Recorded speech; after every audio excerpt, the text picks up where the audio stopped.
Salute PFI. Jai Jai PFI. Salute PFI. Jai Jai PFI. ನಮಸ್ಕಾರ. ಆಪದ್ ಬಾಂಧವರು ಇವರು ವಿಶೇಷ ಕಾರ್ಯಕ್ರಮಕ್ಕೆ ತಮಗೆಲ್ಲ ಆತ್ಮೀಯ ಸ್ವಾಗತ. ಅನೇಕ ಜನಪರ ಸೇವೆಯಲ್ಲಿ ಸದ್ದಿಲ್ಲದೆ ತಮ್ಮದೇ ಆದ ಸೇವೆಯನ್ನು ಸಲ್ಲಿಸ್ತಾ ಬರುವಂಥದ್ದು PFI, popular front of India. Popular front of ಇಂಡಿಯಾದ ಕಾರ್ಯಾಚರಣೆಗಳು ಏನು, ಕೊರೋನಾ ಆರಂಭದಿಂದ ಈಗಿನವರೆಗೆ ಏನೇನು ಕೆಲಸ ಕಾರ್ಯಗಳನ್ನು ಮಾಡಿದೆ, ಯಾವ ರೀತಿ ಜನಸೇವೆಯನ್ನು ಮಾಡಿ ಜನ ಮನ್ನಣೆಯನ್ನು ಗಳಿಸಿದೆ, ಇವೆಲ್ಲದರ ಬಗ್ಗೆ ಸಂಪೂರ್ಣ ಮಾಹಿತಿಯನ್ನು ನೀಡಲು ರಾಜ್ಯ PR ಹ್ಯಾರಿಸ್ ಅವರು ನಮ್ಮ ಜೊತೆಗಿದ್ದಾರೆ. ಅವರನ್ನು ಕೂಡ ವಿಶೇಷ ಕಾರ್ಯಕ್ರಮಕ್ಕೆ ಆತ್ಮೀಯವಾಗಿ ಸ್ವಾಗತವನ್ನು ಕೋರ್ತಾ ಇದ್ದೇನೆ. ಸರ್, ಆಪದ್ ಬಾಂಧವರ ಕಾರ್ಯಕ್ರಮಕ್ಕೆ ತಮಗೆ ಆತ್ಮೀಯ ಸ್ವಾಗತ. Thank you.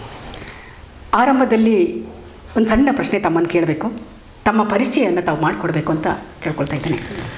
ನಾನು ಹಾರಿಸ್, ಆ್ಯಕ್ಚುಲಿ ಕೊಡಗಿನ ಸೋಮವಾರಪೇಟೆ ತಾಲೂಕಿನ ಪಾಪ್ಯುಲರ್ ಫ್ರಂಟ್ ಆಫ್ ಇಂಡಿಯಾದ ಕರ್ನಾಟಕ ರಾಜ್ಯ ಸಾರ್ವಜನಿಕ ಸಂಪರ್ಕದ ಸಂಯೋಜಕನಾಗಿದ್ದೇನೆ. ನಾನು ಇದಕ್ಕಿಂತಲೂ ಮುಂಚಿತವಾಗಿ ಪಾಪ್ಯುಲರ್ ಫ್ರಂಟ್ ಆಫ್ ಇಂಡಿಯಾದ ಕೊಡಗು ಜಿಲ್ಲಾಧ್ಯಕ್ಷನಾಗಿ ಕಳೆದ 3 ವರ್ಷಕ್ಕಿಂತ ಹೆಚ್ಚು ಕಾಲ ಇಲ್ಲಿ ಕಾರ್ಯಚಟುವಟಿಕೆಗಳನ್ನು ನಿರ್ವಹಿಸಿದ್ದೇನೆ. ಸರ್, ಆರಂಭದಲ್ಲಿ ಬಹುಶಃ ಪಾಪ್ಯುಲರ್ ಫ್ರಂಟ್ ಆಫ್ನ ಧ್ಯೇಯೋದ್ದೇಶ ಏನು ಅಂತ ಹೇಳುವಂಥದ್ದನ್ನ ಸಣ್ಣ ವಿವರಣೆಯೊಂದಿಗೆ ತಾವು ಹೇಳಬೇಕು ಅಂತ ಹೇಳುವಂಥದ್ದು. ಯಾಕೆ ಇದನ್ನ ಕೇಳ್ತಾ ಇದ್ದೇನೆ ಅಂತ ಎರಡನೇ ಪ್ರಶ್ನೆ ಕೇಳ್ತೇನೆ. ಮೊದಲನೆಯದಾಗಿ ಪಾಪ್ಯುಲರ್ ಫ್ರಂಟ್ ಆಫ್ ಇಂಡಿಯಾ ಎನ್ನುವಂತಹ ಸಂಘಟನೆ ಈ ದೇಶದಲ್ಲಿ ದಮನಿತ, ಶೋಷಿತ, ಅಲ್ಪಸಂಖ್ಯಾತ ವರ್ಗದವರ ಅಭಿವೃದ್ಧಿಗೆ ಬೇಕಾಗಿ ನಿರಂತರವಾದ ಸೇವೆ ಮತ್ತು ಹೋರಾಟಗಳ ಮೂಲಕ ತನ್ನ ಕಾರ್ಯಚಟುವಟಿಕೆಗಳನ್ನು ನಿರ್ವಹಿಸ್ತಾ ಬರ್ತಾ ಇದೆ. ಇದಾಗಿರ್ತದೆ ನಮ್ಮ ಪ್ರಮುಖವಾದಂತಹ ಉದ್ದೇಶ. ದಮನಿತರ, ಶೋಷಿತರ, ಅಲ್ಪಸಂಖ್ಯಾತರ ಒಂದು ಅಭಿವೃದ್ಧಿಗೆ ಅಭಿವೃದ್ಧಿಗಾಗಿ ತಾವು ಆರಂಭಿಸಿದ ಧ್ಯೇಯೋದ್ದೇಶದಿಂದ PFI, popular front of India ಆರಂಭಗೊಂಡಿದೆ ಅಂತ ಹೇಳಿದ್ರಿ. ಆದರೆ PFI ಕೆಲವು ವಿವಾದ ವಿಚಾರಗಳಿಗೆ ಗಮನ ಸೆಳೆತಿದೆ ಅಂತ ಹೇಳುವಂಥ ಗಂಭೀರ ಆರೋಪ ಇವತ್ತಿದೆ. ಬಹುಶಃ ಇದು ಚರ್ಚೆ ಮಾಡಲಿಕ್ಕಿಲ್ಲ, ಆದರೆ ಆರಂಭದಲ್ಲಿ ಯಾಕೆ ಸಂದರ್ಶನ ಇಟ್ಟಿದ್ದೇವೆ ಅಂತ ಹೇಳುವಾಗ ಇದೆಲ್ಲವೂ ಪೂರಕವಾಗಿ ಬರಬೇಕಾಗುತ್ತೆ. ಹಾಗಾಗಿ ತಮ್ಮ ಹತ್ರ ಈ ವಿಚಾರನ ಇಡ್ತಾ ಇದ್ದೇನೆ. ಪಾಪ್ಯುಲರ್ ಫ್ರಂಟ್ ಆಫ್ ಇಂಡಿಯಾ ಎನ್ನುವಂಥದ್ದು ಕಳೆದ ಹಲವಾರು ವರ್ಷಗಳಿಂದ ಇಲ್ಲಿ ಕಾರ್ಯಚಟುವಟಿಕೆಗಳನ್ನು ನಿರ್ವಹಿಸ್ತಾ ಬರ್ತಾ ಇದೆ. ಈ ದೇಶದಲ್ಲಿರುವಂತಹ ಯಾರೆಲ್ಲ ಹಕ್ಕು ವಂಚಿತರಾಗಿದ್ದಾರೋ, ಶೋಷಿತರಾಗಿದ್ದಾರೋ ಅವರ ಹಕ್ಕುಗಳಿಗೆ ಬೇಕಾಗಿ ನಿರಂತರವಾಗಿ ಹೋರಾಟವನ್ನು ಮಾಡ್ತಾ ಬರ್ತಾ ಇದ್ದೇವೆ. ಆ ಒಂದು ಹೋರಾಟವನ್ನು ಸಹಿಸಲಾಗದಂತಹ ವ್ಯಕ್ತಿಗಳು ನಮ್ಮ ಈ ಹೋರಾಟವನ್ನು ಹತ್ತಿಕ್ಕಲಿಕ್ಕೆ ಬೇಕಾಗಿ ನಮ್ಮ ಮೇಲೆ ಇಲ್ಲ ಸಲ್ಲದಂತಹ ಆರೋಪಗಳನ್ನು ಹೊರಿಸುವುದರ ಮೂಲಕ ನಮ್ಮನ್ನು ಒಂದು ವಿವಾದದ ಸಂಘಟನೆಯಾಗಿ ಇಲ್ಲಿ ಗುರಿಪಡಿಸುತ್ತಾ ಇದ್ದಾರೆ. SDPIಗೂ PFIಗೂ ಏನು ವ್ಯತ್ಯಾಸಗಳಿರ್ತವೆ? SDPI ಅನ್ನುವಂಥದ್ದು ಅದು ಒಂದು ರಾಜಕೀಯ ಪಕ್ಷ, ನಮ್ಮದು ಒಂದು ಸಾಮಾಜಿಕವಾದಂತಹ ಸಂಘಟನೆಯಾಗಿದೆ. ರಾಜಕೀಯಕ್ಕೂ PFIಗೂ ಯಾವುದೇ ರೀತಿಯಾದಂತಹ ಸಂಬಂಧವಿಲ್ಲ. PFI ಒಂದು ರೀತಿಯ ಸಮಾಜ ಸೇವೆಯಲ್ಲಿ ತೊಡಗಿಸ್ಕೊಂಡು ಬರುವಂಥದ್ದು. ಹೌದು. ಪಾಪ್ಯುಲರ್ ಫ್ರಂಟ್ ಆಫ್ ಇಂಡಿಯಾದ ಮುಖ್ಯ ಧ್ಯೇಯ ತಾವು ಹೇಳಿದ ದಲಿತರ, ದಮನಿತರ, ಶೋಷಿತರ, ಅಲ್ಪಸಂಖ್ಯಾತರ ಧ್ವನಿಯಾಗಿ PFI ಇದೆ ಅಂತ ಹೇಳುವಂಥದ್ದು. ಹೌದು. ಬಹುಶಃ ಕೊರೋನಾ ಆರಂಭವಾಗಿದ್ದರಿಂದ ಇವತ್ತಿನವರೆಗೂ ಬಹುಶಃ ತನ್ನದೇ ಆದ ಚಾಪನ್ನು ಪಾಪ್ಯುಲರ್ ಫ್ರಂಟ್ ಆಫ್ ಇಂಡಿಯಾ ಸದ್ದಿಲ್ಲದೆ ಮಾಡ್ಕೊಂಡು ಬರ್ತಾ ಇದೆ. ಇಲ್ಲಿಯೂ ಕೂಡ ಪ್ರಚಾರಕ್ಕೆ ಹಂಬಲಿಸಲಿಲ್ಲ, ಪ್ರಚಾರಕ್ಕೆ ತುಡಿಯಲಿಲ್ಲ, ತನ್ನದೇ ಆದ ತಾವು ಸೇವೆಯನ್ನು ಮಾಡ್ಕೊಂಡು PFI ಬಂದಿದೆ ಅಂತ ಹೇಳುವಂಥದ್ದು. ಯಾವ ಕೆಲಸವನ್ನು ಕೊರೋನಾ ಲಾಕ್ಡೌನ್ ಆರಂಭದ ಮೊದಲಿನಿಂದ ಇವತ್ತಿನವರೆಗೆ ಏನೇನು ಕೆಲಸಗಳನ್ನು ಮಾಡಿದೆ ಅಂತ? ಪಾಪ್ಯುಲರ್ ಫ್ರಂಟ್ ಆಫ್ ಇಂಡಿಯಾ ಕೊರೋನಾದ ಪ್ರಾರಂಭ ಕಾಲದಿಂದಲೇ ಪ್ರಾರಂಭವಾದಂತಹ ಸಂದರ್ಭದಲ್ಲೇ ಸಾಮಾಜಿಕವಾದ ಸೇವೆ ಮತ್ತು ವೈದ್ಯಕೀಯವಾದ ಕಾರ್ಯಚಟುವಟಿಕೆಗಳನ್ನು ನಿರ್ವಹಿಸ್ತಾ ಬರ್ತಾ ಇದೆ. ಅದೇ ರೀತಿಯಲ್ಲಿ ಈ ಒಂದು ಪಾಪ್ಯುಲರ್ ಫ್ರಂಟಿನ ಮೊದಲನೇ ಅಲೆಯಲ್ಲಿ ಪ್ರಾರಂಭವಾದಂತಹ ಕಾರ್ಯಚಟುವಟಿಕೆ ಎರಡನೇ ಅಲೆಯಲ್ಲಿಯೂ ಕೂಡ ಸಂಪೂರ್ಣವಾಗಿ ಮುಂದುವರಿದಿದೆ. ನಮ್ಮಲ್ಲಿ ಸೇವಾನಿರತರಾದಂತಹ ಕಾರ್ಯಕರ್ತರು ನಿರಂತರವಾದಂತಹ ಕಳೆದ ಅವಧಿಯಲ್ಲಿ ಮಾಡಿದ ಸಾಕಷ್ಟು ಕಾರ್ಯಚಟುವಟಿಕೆಗಳಿಂದ ಅನುಭವವನ್ನು ಪಡೆದ ಕಾರಣದಿಂದ ಈ ಬಾರಿಯಲ್ಲಿ ಸುಸೂತ್ರವಾಗಿ ಎಲ್ಲ ಕಾರ್ಯಚಟುವಟಿಕೆಗಳಲ್ಲಿ ತಮ್ಮನ್ನು ತೊಡಗಿಸಿಕೊಳ್ಳಲಿಕ್ಕೆ ಸಾಧ್ಯವಾಗಿದೆ. ಎಲ್ಲ ಕಡೆಗಳಲ್ಲಿ ಎಲ್ಲ ವಿಷಯಗಳಲ್ಲಿಯೂ ಕೂಡ ಸಂಪೂರ್ಣವಾಗಿ ಸಕ್ರಿಯವಾಗಿ ಪಾಲ್ಗೊಳ್ತಾ ಇದ್ದಾರೆ. ಎಲ್ಲ ಆಗು ಹೋಗುಗಳಲ್ಲಿಯೂ ಕೂಡ ಮುಂಚೂಣಿಯಲ್ಲಿ ಇದ್ದುಕೊಂಡು ಪಾಪ್ಯುಲರ್ ಫ್ರಂಟಿನ ಕಾರ್ಯಕರ್ತರು ತಮ್ಮನ್ನು ತಮ್ಮ ಸೇವೆಗಳಲ್ಲಿ ಮುಡಿಪಾಗಿಟ್ಟಿರುವ ಕಾರಣದಿಂದ ಜನಪರವಾದ ಕಾರ್ಯಚಟುವಟಿಕೆಗಳನ್ನು ನಡೆಸ್ತಾ ಇದ್ದಾರೆ. ಜನರಿಗೆ ಅಗತ್ಯಕ್ಕನುಸಾರವಾಗಿ ಯಾವ ಒಂದು ಅವಶ್ಯಕತೆ ಇದೆಯೋ ಅದನ್ನು ಮನಗಂಡು ಅವರ ಸಮಸ್ಯೆಗಳಿಗೆ ಸ್ಪಂದಿಸುತ್ತಾ ಕಾರ್ಯಚಟುವಟಿಕೆಗಳಲ್ಲಿ ತೊಡಗಿಸಿಕೊಂಡಿದ್ದಾರೆ ಎಂದು ಹೇಳಲಿಕ್ಕೆ ತುಂಬ ಹೆಮ್ಮೆ ಪಡುವಂಥ ಒಂದು ವಿಚಾರವಾಗಿದೆ. ತಾವು ರಾಜ್ಯದ PR ಸಂಯೋಜಕರಾಗಿದ್ದೀರಾ.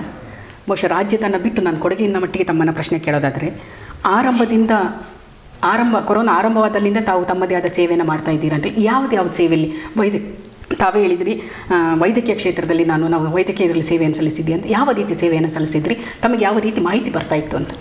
ಇಲ್ಲಿ ಕೊಡಗಿನಲ್ಲಿ ನಾವು ಪ್ರಪ್ರಥಮವಾದಂತಹ ಅಲೆಗಳು ಬಂದಂತಹ ಸಂದರ್ಭದಲ್ಲಿ ಟೋಟಲ್ ಆಗಿ ಕೊಡಗು ಜಿಲ್ಲೆಗೆ ಸಂಬಂಧಪಟ್ಟ ಹಾಗೆ ನಾವು ಟೀಮ್ಗಳನ್ನು ತಯಾರು ಮಾಡಿದ್ದೆವು. ಅದರಲ್ಲಿ ರಿಲೀಫ್ ಹಾಗೂ ಅದೇ ರೀತಿಯಲ್ಲಿ ಮೆಡಿಕಲ್ ಆದಂತಹ 2 ತಂಡಗಳನ್ನು ಸೇವಾ ನಿರತ ಕಾರ್ಯಕರ್ತರ ತಂಡವನ್ನು ಮಾಡಿದೆ. ಆ ರೀತಿಯಲ್ಲಿ ಎಲ್ಲ ತಾಲೂಕು ಮಟ್ಟದಲ್ಲೂ ಮತ್ತು ಜಿಲ್ಲಾ ಮಟ್ಟದಲ್ಲಿ ನಾವು ಈ ಒಂದು ತಂಡವನ್ನು ರಚಿಸುವುದರ ಮೂಲಕ ನಮಗೆ ಹಾಸ್ಪಿಟಲಲ್ಲಿ ಅವರಿಗೆ ಏನೆಲ್ಲ ಅವಶ್ಯಕತೆ ಇದೆಯೋ ಆ ಅವಶ್ಯಕತೆಗಳನ್ನು ಪೂರೈಸಲಿಕ್ಕೆ ಬೇಕಾಗಿ ನಿರಂತರವಾಗಿ ಕಾರ್ಯಚಟುವಟಿಕೆಯಲ್ಲಿ ತೊಡಗಿಸಿಕೊಂಡಿದ್ದಾರೆ.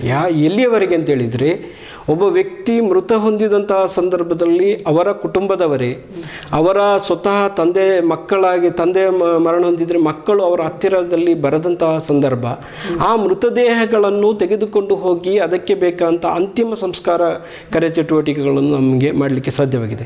ಅದೇ ರೀತಿಯಲ್ಲಿ ಕೊಡಗಿನಲ್ಲಿ ಇರುವಂತಹ ಹಲವಾರು ಮಂದಿ ಮೊದಲನೆಯ ಲಾಕ್ಡೌನ್ ಆದಂತಹ ಸಂದರ್ಭದಲ್ಲಿ ಸಂಕಷ್ಟಕ್ಕೊಳಪಟ್ಟಂತಹ ಸಾವಿರಾರು ಜನರ ಮನೆಗಳಿಗೆ ತೆರಳಿ ಅವರ ಸಂಕಷ್ಟಗಳನ್ನು ಅರಿತುಕೊಂಡು ಅವರ 15 ದಿನಕ್ಕೆ ಬೇಕಾದಂತಹ ರೇಷನ್ ಕಿಟ್ಗಳನ್ನು ಕೂಡ ನಮಗೆ ಇಲ್ಲಿ ಕೊಡಲಿಕ್ಕೆ ಸಾಧ್ಯವಾಗಿದೆ.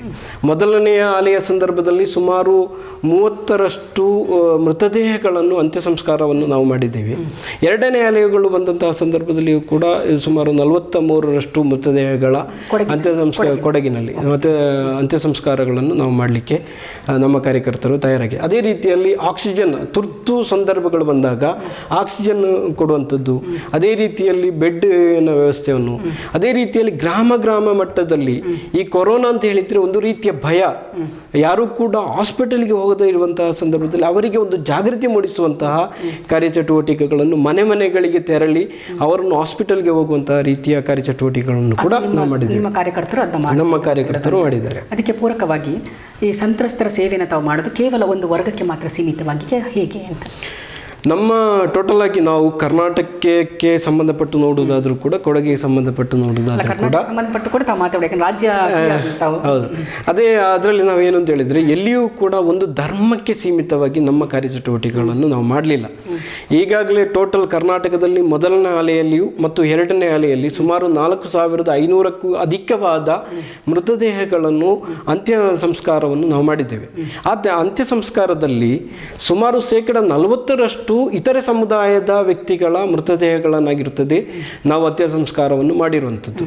ಅದೇ ರೀತಿಯಲ್ಲಿ ಇಲ್ಲೆಲ್ಲಿಯೂ ಕೂಡ ನಾವು ಒಂದು ಸಮುದಾಯಕ್ಕೆ ಸೀಮಿತವಾಗಿ ಮಾಡಲಿಲ್ಲ. ಈ ಒಂದು ಮರಣ ಹೊಂದಿದಂತಹ ಸಂದರ್ಭದಲ್ಲಿಯೂ ಕೂಡ ಆ ಒಂದು ಜಾತಿಯನ್ನು ಹುಡುಕುವಂತಹ ಹೀನ ಮಟ್ಟಕ್ಕೆ ನಾವು ಖಂಡಿತವಾಗಿಯೂ ಕೂಡ ತಲುಪಲಿಲ್ಲ.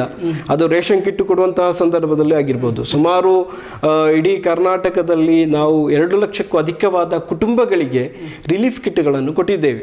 ಅಲ್ಲಿಯೂ ಕೂಡ ಜಾತಿಯನ್ನು ನೋಡಲಿಲ್ಲ. ಸುಮಾರು 7 ಲಕ್ಷ ಜನರಿಗೆ ಬೇಕಾದಂತಹ ಫುಡ್ ಪ್ಯಾಕೆಟ್ ಕಿಟ್ಗಳನ್ನು ಕೊಟ್ಟಿದ್ದೇವೆ. ಅಲ್ಲೆಲ್ಲಿಯೂ ಕೂಡ ಯಾವುದೇ ಒಂದು ಧರ್ಮಾಧಾರಿತವಾಗಿ ನಾವು ಕೊಡಲಿಲ್ಲ. ಯಾರು ಹಸಿದಿದ್ದಾರೋ, ಯಾರು ನೋವನ್ನು ಅನುಭವಿಸಿದ್ದಾರೋ ಅವರ ಹಸಿವನ್ನು ನೀಗಿಸಲಿಕ್ಕೆ ಬೇಕಾಗಿ, ಅವರ ಸಂಕಷ್ಟವನ್ನು ನೀಗಿಸಲಿಕ್ಕೆ ಬೇಕಾಗಿ ನಾವು ಮಾನವೀಯ ಹಿತದೃಷ್ಟಿಯಿಂದ ಕೆಲಸ ಮಾಡಿದ್ದೇವೆ ಹೊರತು ಅಲ್ಲಿ ಧರ್ಮ ಹುಡುಕುವಂತಹ ಕೆಲಸಕ್ಕೆ ನಾವು ಹೋಗಲಿಲ್ಲ. ತಮ್ಮ ಮಾನವೀಯ ಹಿತದೃಷ್ಟಿಯಿಂದ ತಮ್ಮ ಸೇವೆಗೆ ವಿರೋಧವೇನಾದ್ರು ಬಂದಿತ್ತ? ವಿರೋಧ ವ್ಯಕ್ತವಾಗಿತ್ತ ಎಲ್ಲಾದರೂ? ನಮ್ಮ ಮಾನವೀಯ ಸೇವೆಗಳಿಗೆ ವಿರೋಧ ಅನ್ನುವಂಥದ್ದು ಸಹಜ ಅಂತೇಳಿದರೆ, ಯಾವುದೇ ಒಂದು ನಾವು ಆಗಲೇ ಹೇಳಿದಾಗೆ ನಮ್ಮ ಧ್ಯೇಯೋದ್ದೇಶ, ನಮ್ಮ ಹೋರಾಟ ಎಲ್ಲಿ ಸಂಕಷ್ಟಕ್ಕೆ ಒಳಗಾದವರಿಗೆ, ಎಲ್ಲಿ ತುಳಿತಕ್ಕೊಳಗಾದವರಾಗಿದ್ದಾರೆ ಅಂಥವರ ಪರವಾಗಿ ನಾವು ಹೋರಾಟವನ್ನು ಮಾಡ್ತೇವೆ.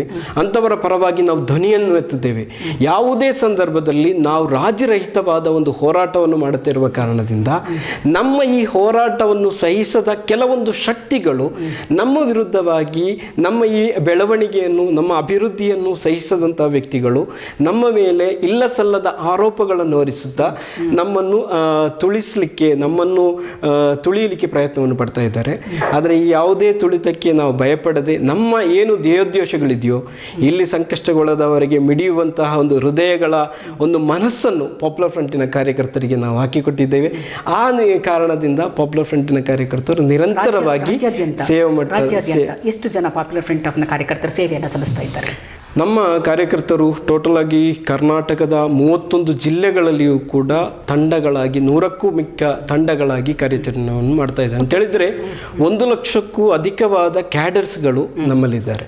ಈ ಎಲ್ಲ ಕ್ಯಾಡರ್ಸ್ಗಳು ಕೂಡ ಜಿಲ್ಲಾ ಮಟ್ಟದಲ್ಲಿ ಕಾರ್ಯನಿರತರಾಗಿದ್ದಾರೆ. ಎಲ್ಲಿಯವರೆಗೆ ಅಂತ ಹೇಳಿದರೆ ಅಲ್ಲಿನ ಸ್ಥಳೀಯ ಜಿಲ್ಲಾಧಿಕಾರಿಗಳಾಗಿರ್ಬೋದು, ಅದೇ ರೀತಿಯಲ್ಲಿ ಇರುವಂಥ ಆರೋಗ್ಯಾಧಿಕಾರಿಗಳಾಗಿರ್ಬೋದು, ಅವರ ಬಳಿಯಲ್ಲಿ ಹೋಗಿಕೊಂಡು ನಾವು ಈ ಒಂದು ಕಾರ್ಯಚಟುವಟಿಕೆಯಲ್ಲಿ ಕೋವಿಡ್ನಲ್ಲಿ ಒಳಗಾದವರಿಗೆ ಸೇವೆಯನ್ನು ನಿರ್ವಹಿಸಲಿಕ್ಕೆ ನಾವು ತಯಾರಾಗಿದ್ದೇವೆ ಎನ್ನುವಂತಹ ಒಂದು ಮನವಿಯನ್ನು ಕೊಟ್ಟಿದ್ದೇವೆ.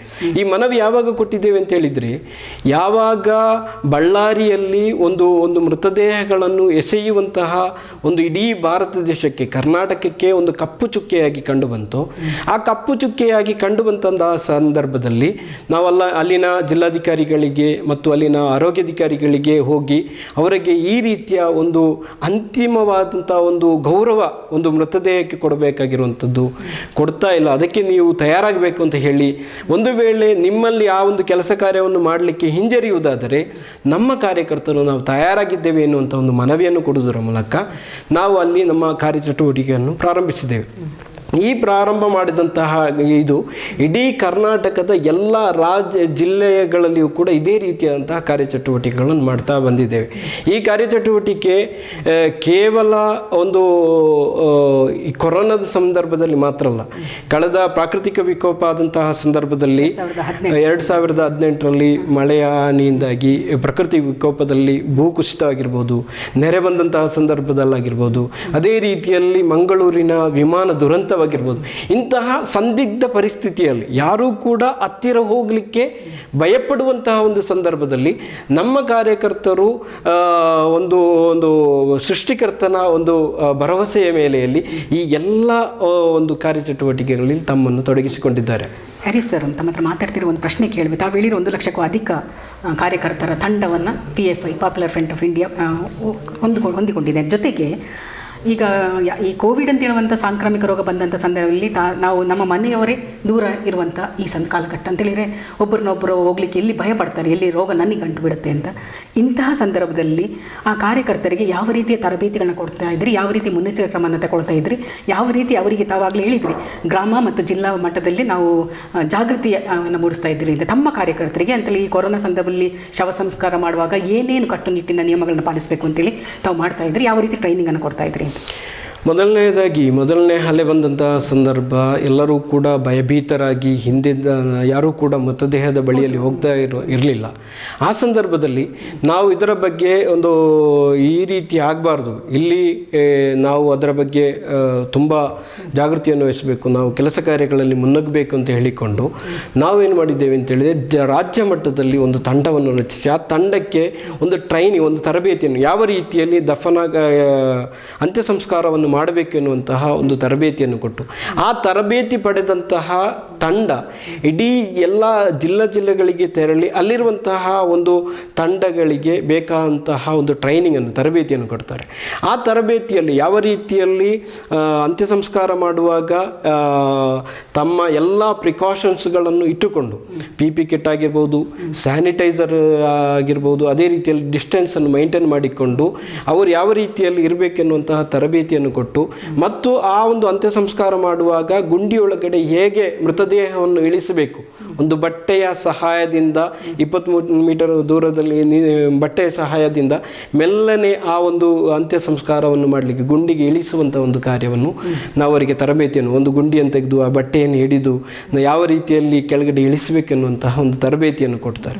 ಆ ತರಬೇತಿಯ ಮೂಲಕ ಆ ಒಂದು ಶವವನ್ನು ಎಸೆಯದೆ ಅಂತಿಮವಾಗಿ ಸಿಗಬೇಕಾದಂಥ ಒಂದು ಗೌರವ ಯಾವ ರೀತಿಯಲ್ಲಿ ಸಿಗಬೇಕು ಆ ರೀತಿಯಲ್ಲಿ ತರಬೇತಿಯನ್ನು ಕೊಟ್ಟಿದ್ದೇವೆ. ಅದೇ ರೀತಿಯಲ್ಲಿ ಅವರಿಗೆ ನಾವು ಮೊದಲನೆಯ ಅಲೆಯ ಸಂದರ್ಭ ನಮ್ಮ ಕಾರ್ಯಕರ್ತರು ಯಾರು ಈ ಒಂದು ಮೃತ ದೇಹಗಳ ಅಂತ್ಯ ಸಂಸ್ಕಾರವನ್ನು ಮಾಡ್ತಾಯಿದ್ರು, ಅವರು ಮೊದಲನೇ ಅಲೆಯ ಸಂದರ್ಭದಲ್ಲಿ PP ಕಿಟ್ ಧರಿಸ್ತಾ ಇದ್ರು, ಸ್ಯಾನಿಟೈಸರ್ನ ಧರಿಸ್ತಾ ಇದ್ರು. ಅದರೊಂದಿಗೆ ಅವರ ಕುಟುಂಬಗಳಿಗೆ, ಅವರ ಮನೆಗಳಲ್ಲಿರುವ ಅವರ ತಂದೆ ತಾಯಿಯಾಗಿರ್ಬೋದು, ಮಕ್ಕಳಾಗಿರ್ಬೋದು, ಇವರೆಲ್ಲರನ್ನು ಕೂಡ ದೂರ ಸರಿಸಿ 1 ತಿಂಗಳವರೆಗೆ ಅಥವಾ ಆ ಮೃತದೇಹವನ್ನು ದಫನ ಮಾಡಿದ 1 ವಾರದವರೆಗೆ ಮನೆಗಳಿಗೂ ಕೂಡ ತೆರಳದೆ ಅವರು ಒಂದು ಪ್ರತ್ಯೇಕವಾದ ಒಂದು ರೂಮಿನಲ್ಲಿ ಅಥವಾ ಆಫೀಸುಗಳಲ್ಲಿ ಕುಳಿತುಕೊಂಡು ನಂತರ ಅವರ ಮನೆಗಳಿಗೆ ಹೋಗುವಂತಹ ಒಂದು ಡೈರೆಕ್ಷನನ್ನು ಕೂಡ ನಾವು ಕೊಟ್ಟಿದ್ದೆವು. ಯಾವಾಗ 2ನೇ ಅಲೆ ಬಂತು ಎರಡನೇ ಅಲೆಯಲ್ಲಿಯೂ ಕೂಡ ನಮ್ಮ ಕಾರ್ಯಕರ್ತರು ಈ ಎಲ್ಲಿ ಮನೆಗಳಿಗೆ ಹೋಗೋದನ್ನು, ರೂಮಿನಲ್ಲಿ ವಾಸಿಸೋದನ್ನು ಬಿಟ್ಟರೆ ಮನೆಗಳಿಗೆ ಹೋಗ್ತಾ ಇದ್ರು. ಆದರೆ ಯಾವ ರೀತಿಯಲ್ಲಿ ಸರ್ಕಾರದ ಡೈರೆಕ್ಷನ್ ಇದೆಯೋ, ಪೊಲೀಸ್ ಅಧಿಕಾರಿ ಇಲ್ಲಿನ ಆರೋಗ್ಯ ಅಧಿಕಾರಿಗಳಾಗಿರ್ಬೋದು, ಅವರ ಡೈರೆಕ್ಷನ್ ಏನಿದೆಯೋ ಅದೆಲ್ಲವನ್ನು ಪಡೆದುಕೊಂಡು ಆ ಮೂಲಕ PPE ಕಿಟ್ಟನ್ನು, ಡಿಸ್ಟೆನ್ಸನ್ನು ಮೇಂಟೈನ್ ಮಾಡಿಕೊಂಡು ಅವರೇನು ಮಾಡ್ತಾಯಿದ್ರು, ಅಂತ್ಯ ಸಂಸ್ಕಾರವನ್ನು ಮಾಡ್ತಾಯಿದ್ರು, ಸಹಕಾರವನ್ನು ಮಾಡ್ತಾಯಿದ್ರು. ಅದನ್ನು ಅವರು ಪಾಲಿಸ್ತಾಯಿದ್ರು. ಯಾಕೆಂತ ಹೇಳಿದ್ರೆ ಅವರು ಕೂಡ ಮನೆಗಳಿಗೆ ಹೋಗುವಾಗ ಅವರ ಮನೆಯಲ್ಲಿಯೂ ಕೂಡ ಕುಟುಂಬ, ಅವರ ಮಕ್ಕಳು ಎಲ್ಲರೂ ಇರುವಾಗ ಅದೆಲ್ಲವನ್ನು ಪ್ರಿಕಾಷನ್ಸ್ ತೆಗೆದೇ ನಾವು ಹೆಚ್ಚಿನ ಮುತುವರ್ಜಿಯನ್ನು ವಹಿಸಿಕೊಂಡು ನಾವು ಅವರನ್ನು ಕಳಿಸಿದ್ದೇವೆ.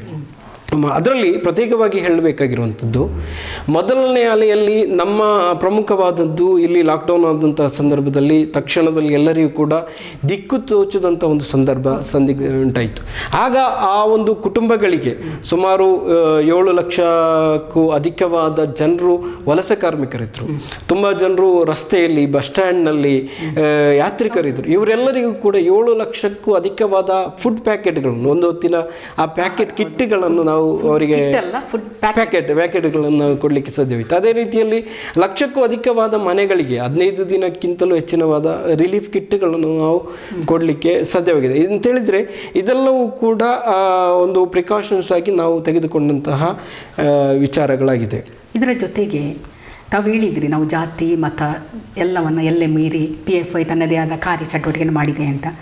ಮುಸ್ಲಿಂ ಅಥವಾ ಹಿಂದೂ ಅವರ ಸಂಸ್ಕಾರ, ಅಂತ್ಯ ಸಂಸ್ಕಾರ ಮಾಡುವ ಸಂದರ್ಭದಲ್ಲಿ ಯಾವ ಸಂಪ್ರದಾಯಗಳನ್ನು ತಾವು ಪಾಲಿಸ್ತಾ ಇದ್ರಿ?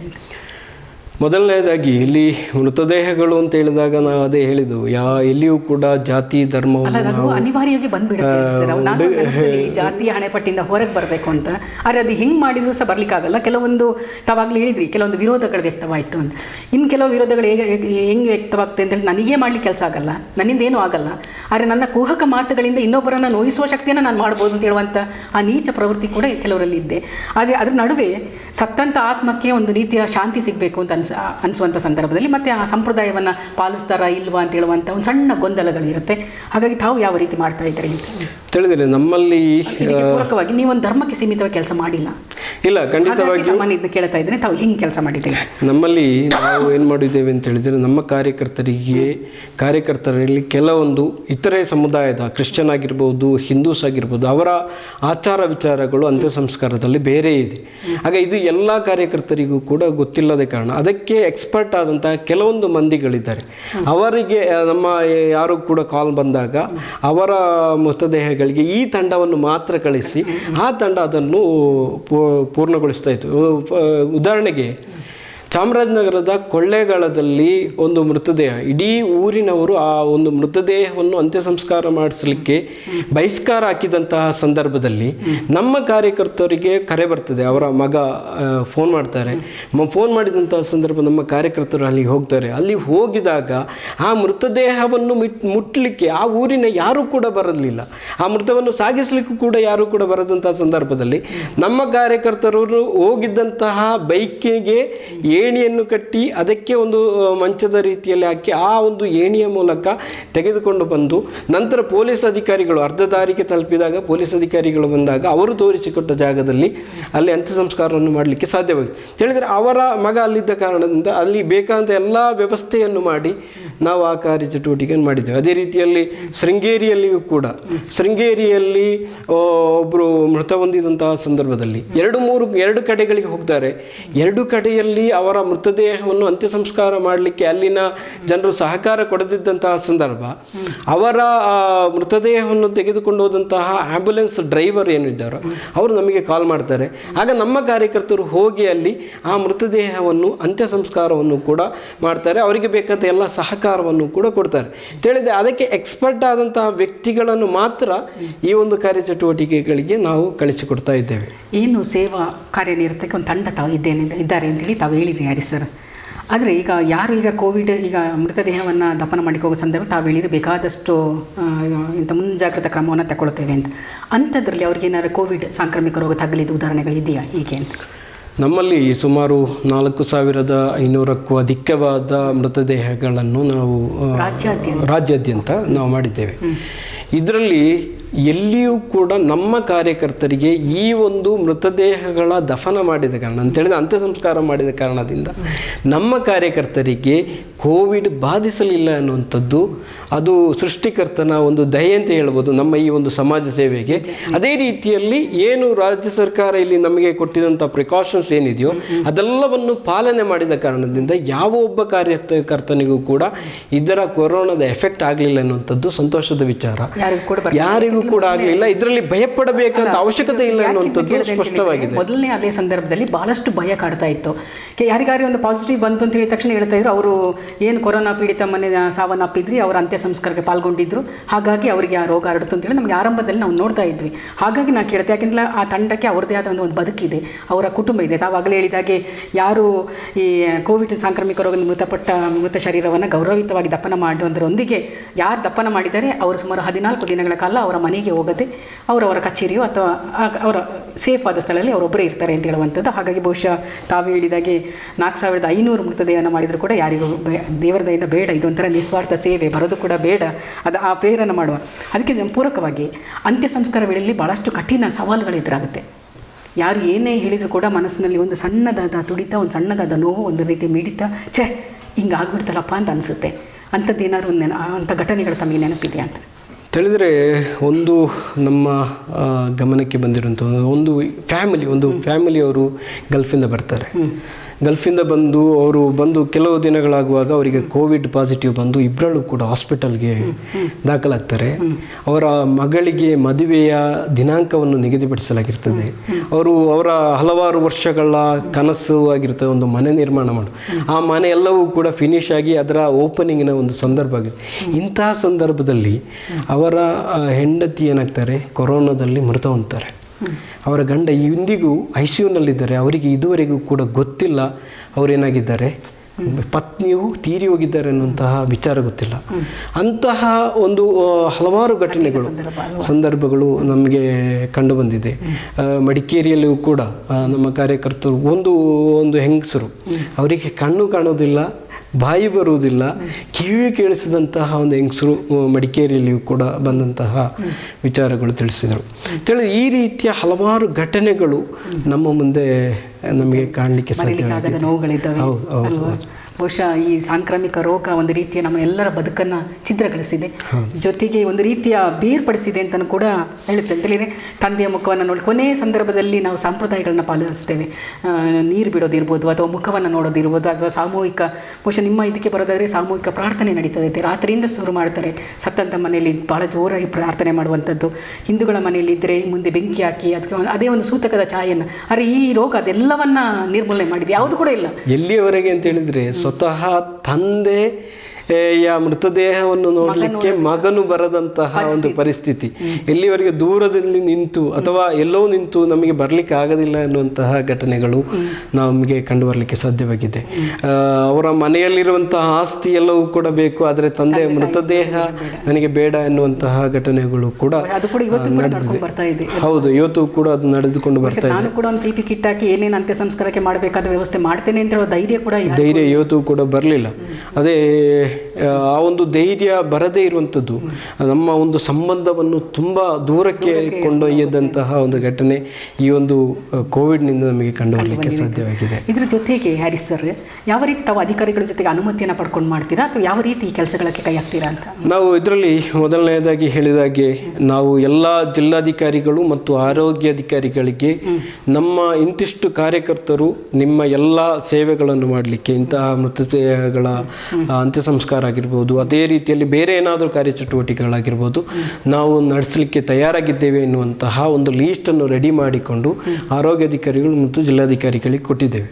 ಆ ಮೂಲಕ ಕೊಡುವುದರ ಮೂಲಕ ಅಲ್ಲಿರುವಂತಹ ಮತ್ತು ನಮ್ಮ ತಂಡದ ಪ್ರತಿಯೊಂದು ನಾಯಕರ ಹೆಸರನ್ನು, ಫೋನ್ ನಂಬರನ್ನು ಕೂಡ ನಾವು ಎಲ್ಲ ಸಾಮಾಜಿಕ ಜಾಲತಾಣಗಳಲ್ಲಿ ಆ್ಯಂಬುಲೆನ್ಸ್ ಡ್ರೈವರ್ಗಳಿಗೆ ನಾವು ಕೊಟ್ಟಿದ್ದೇವೆ.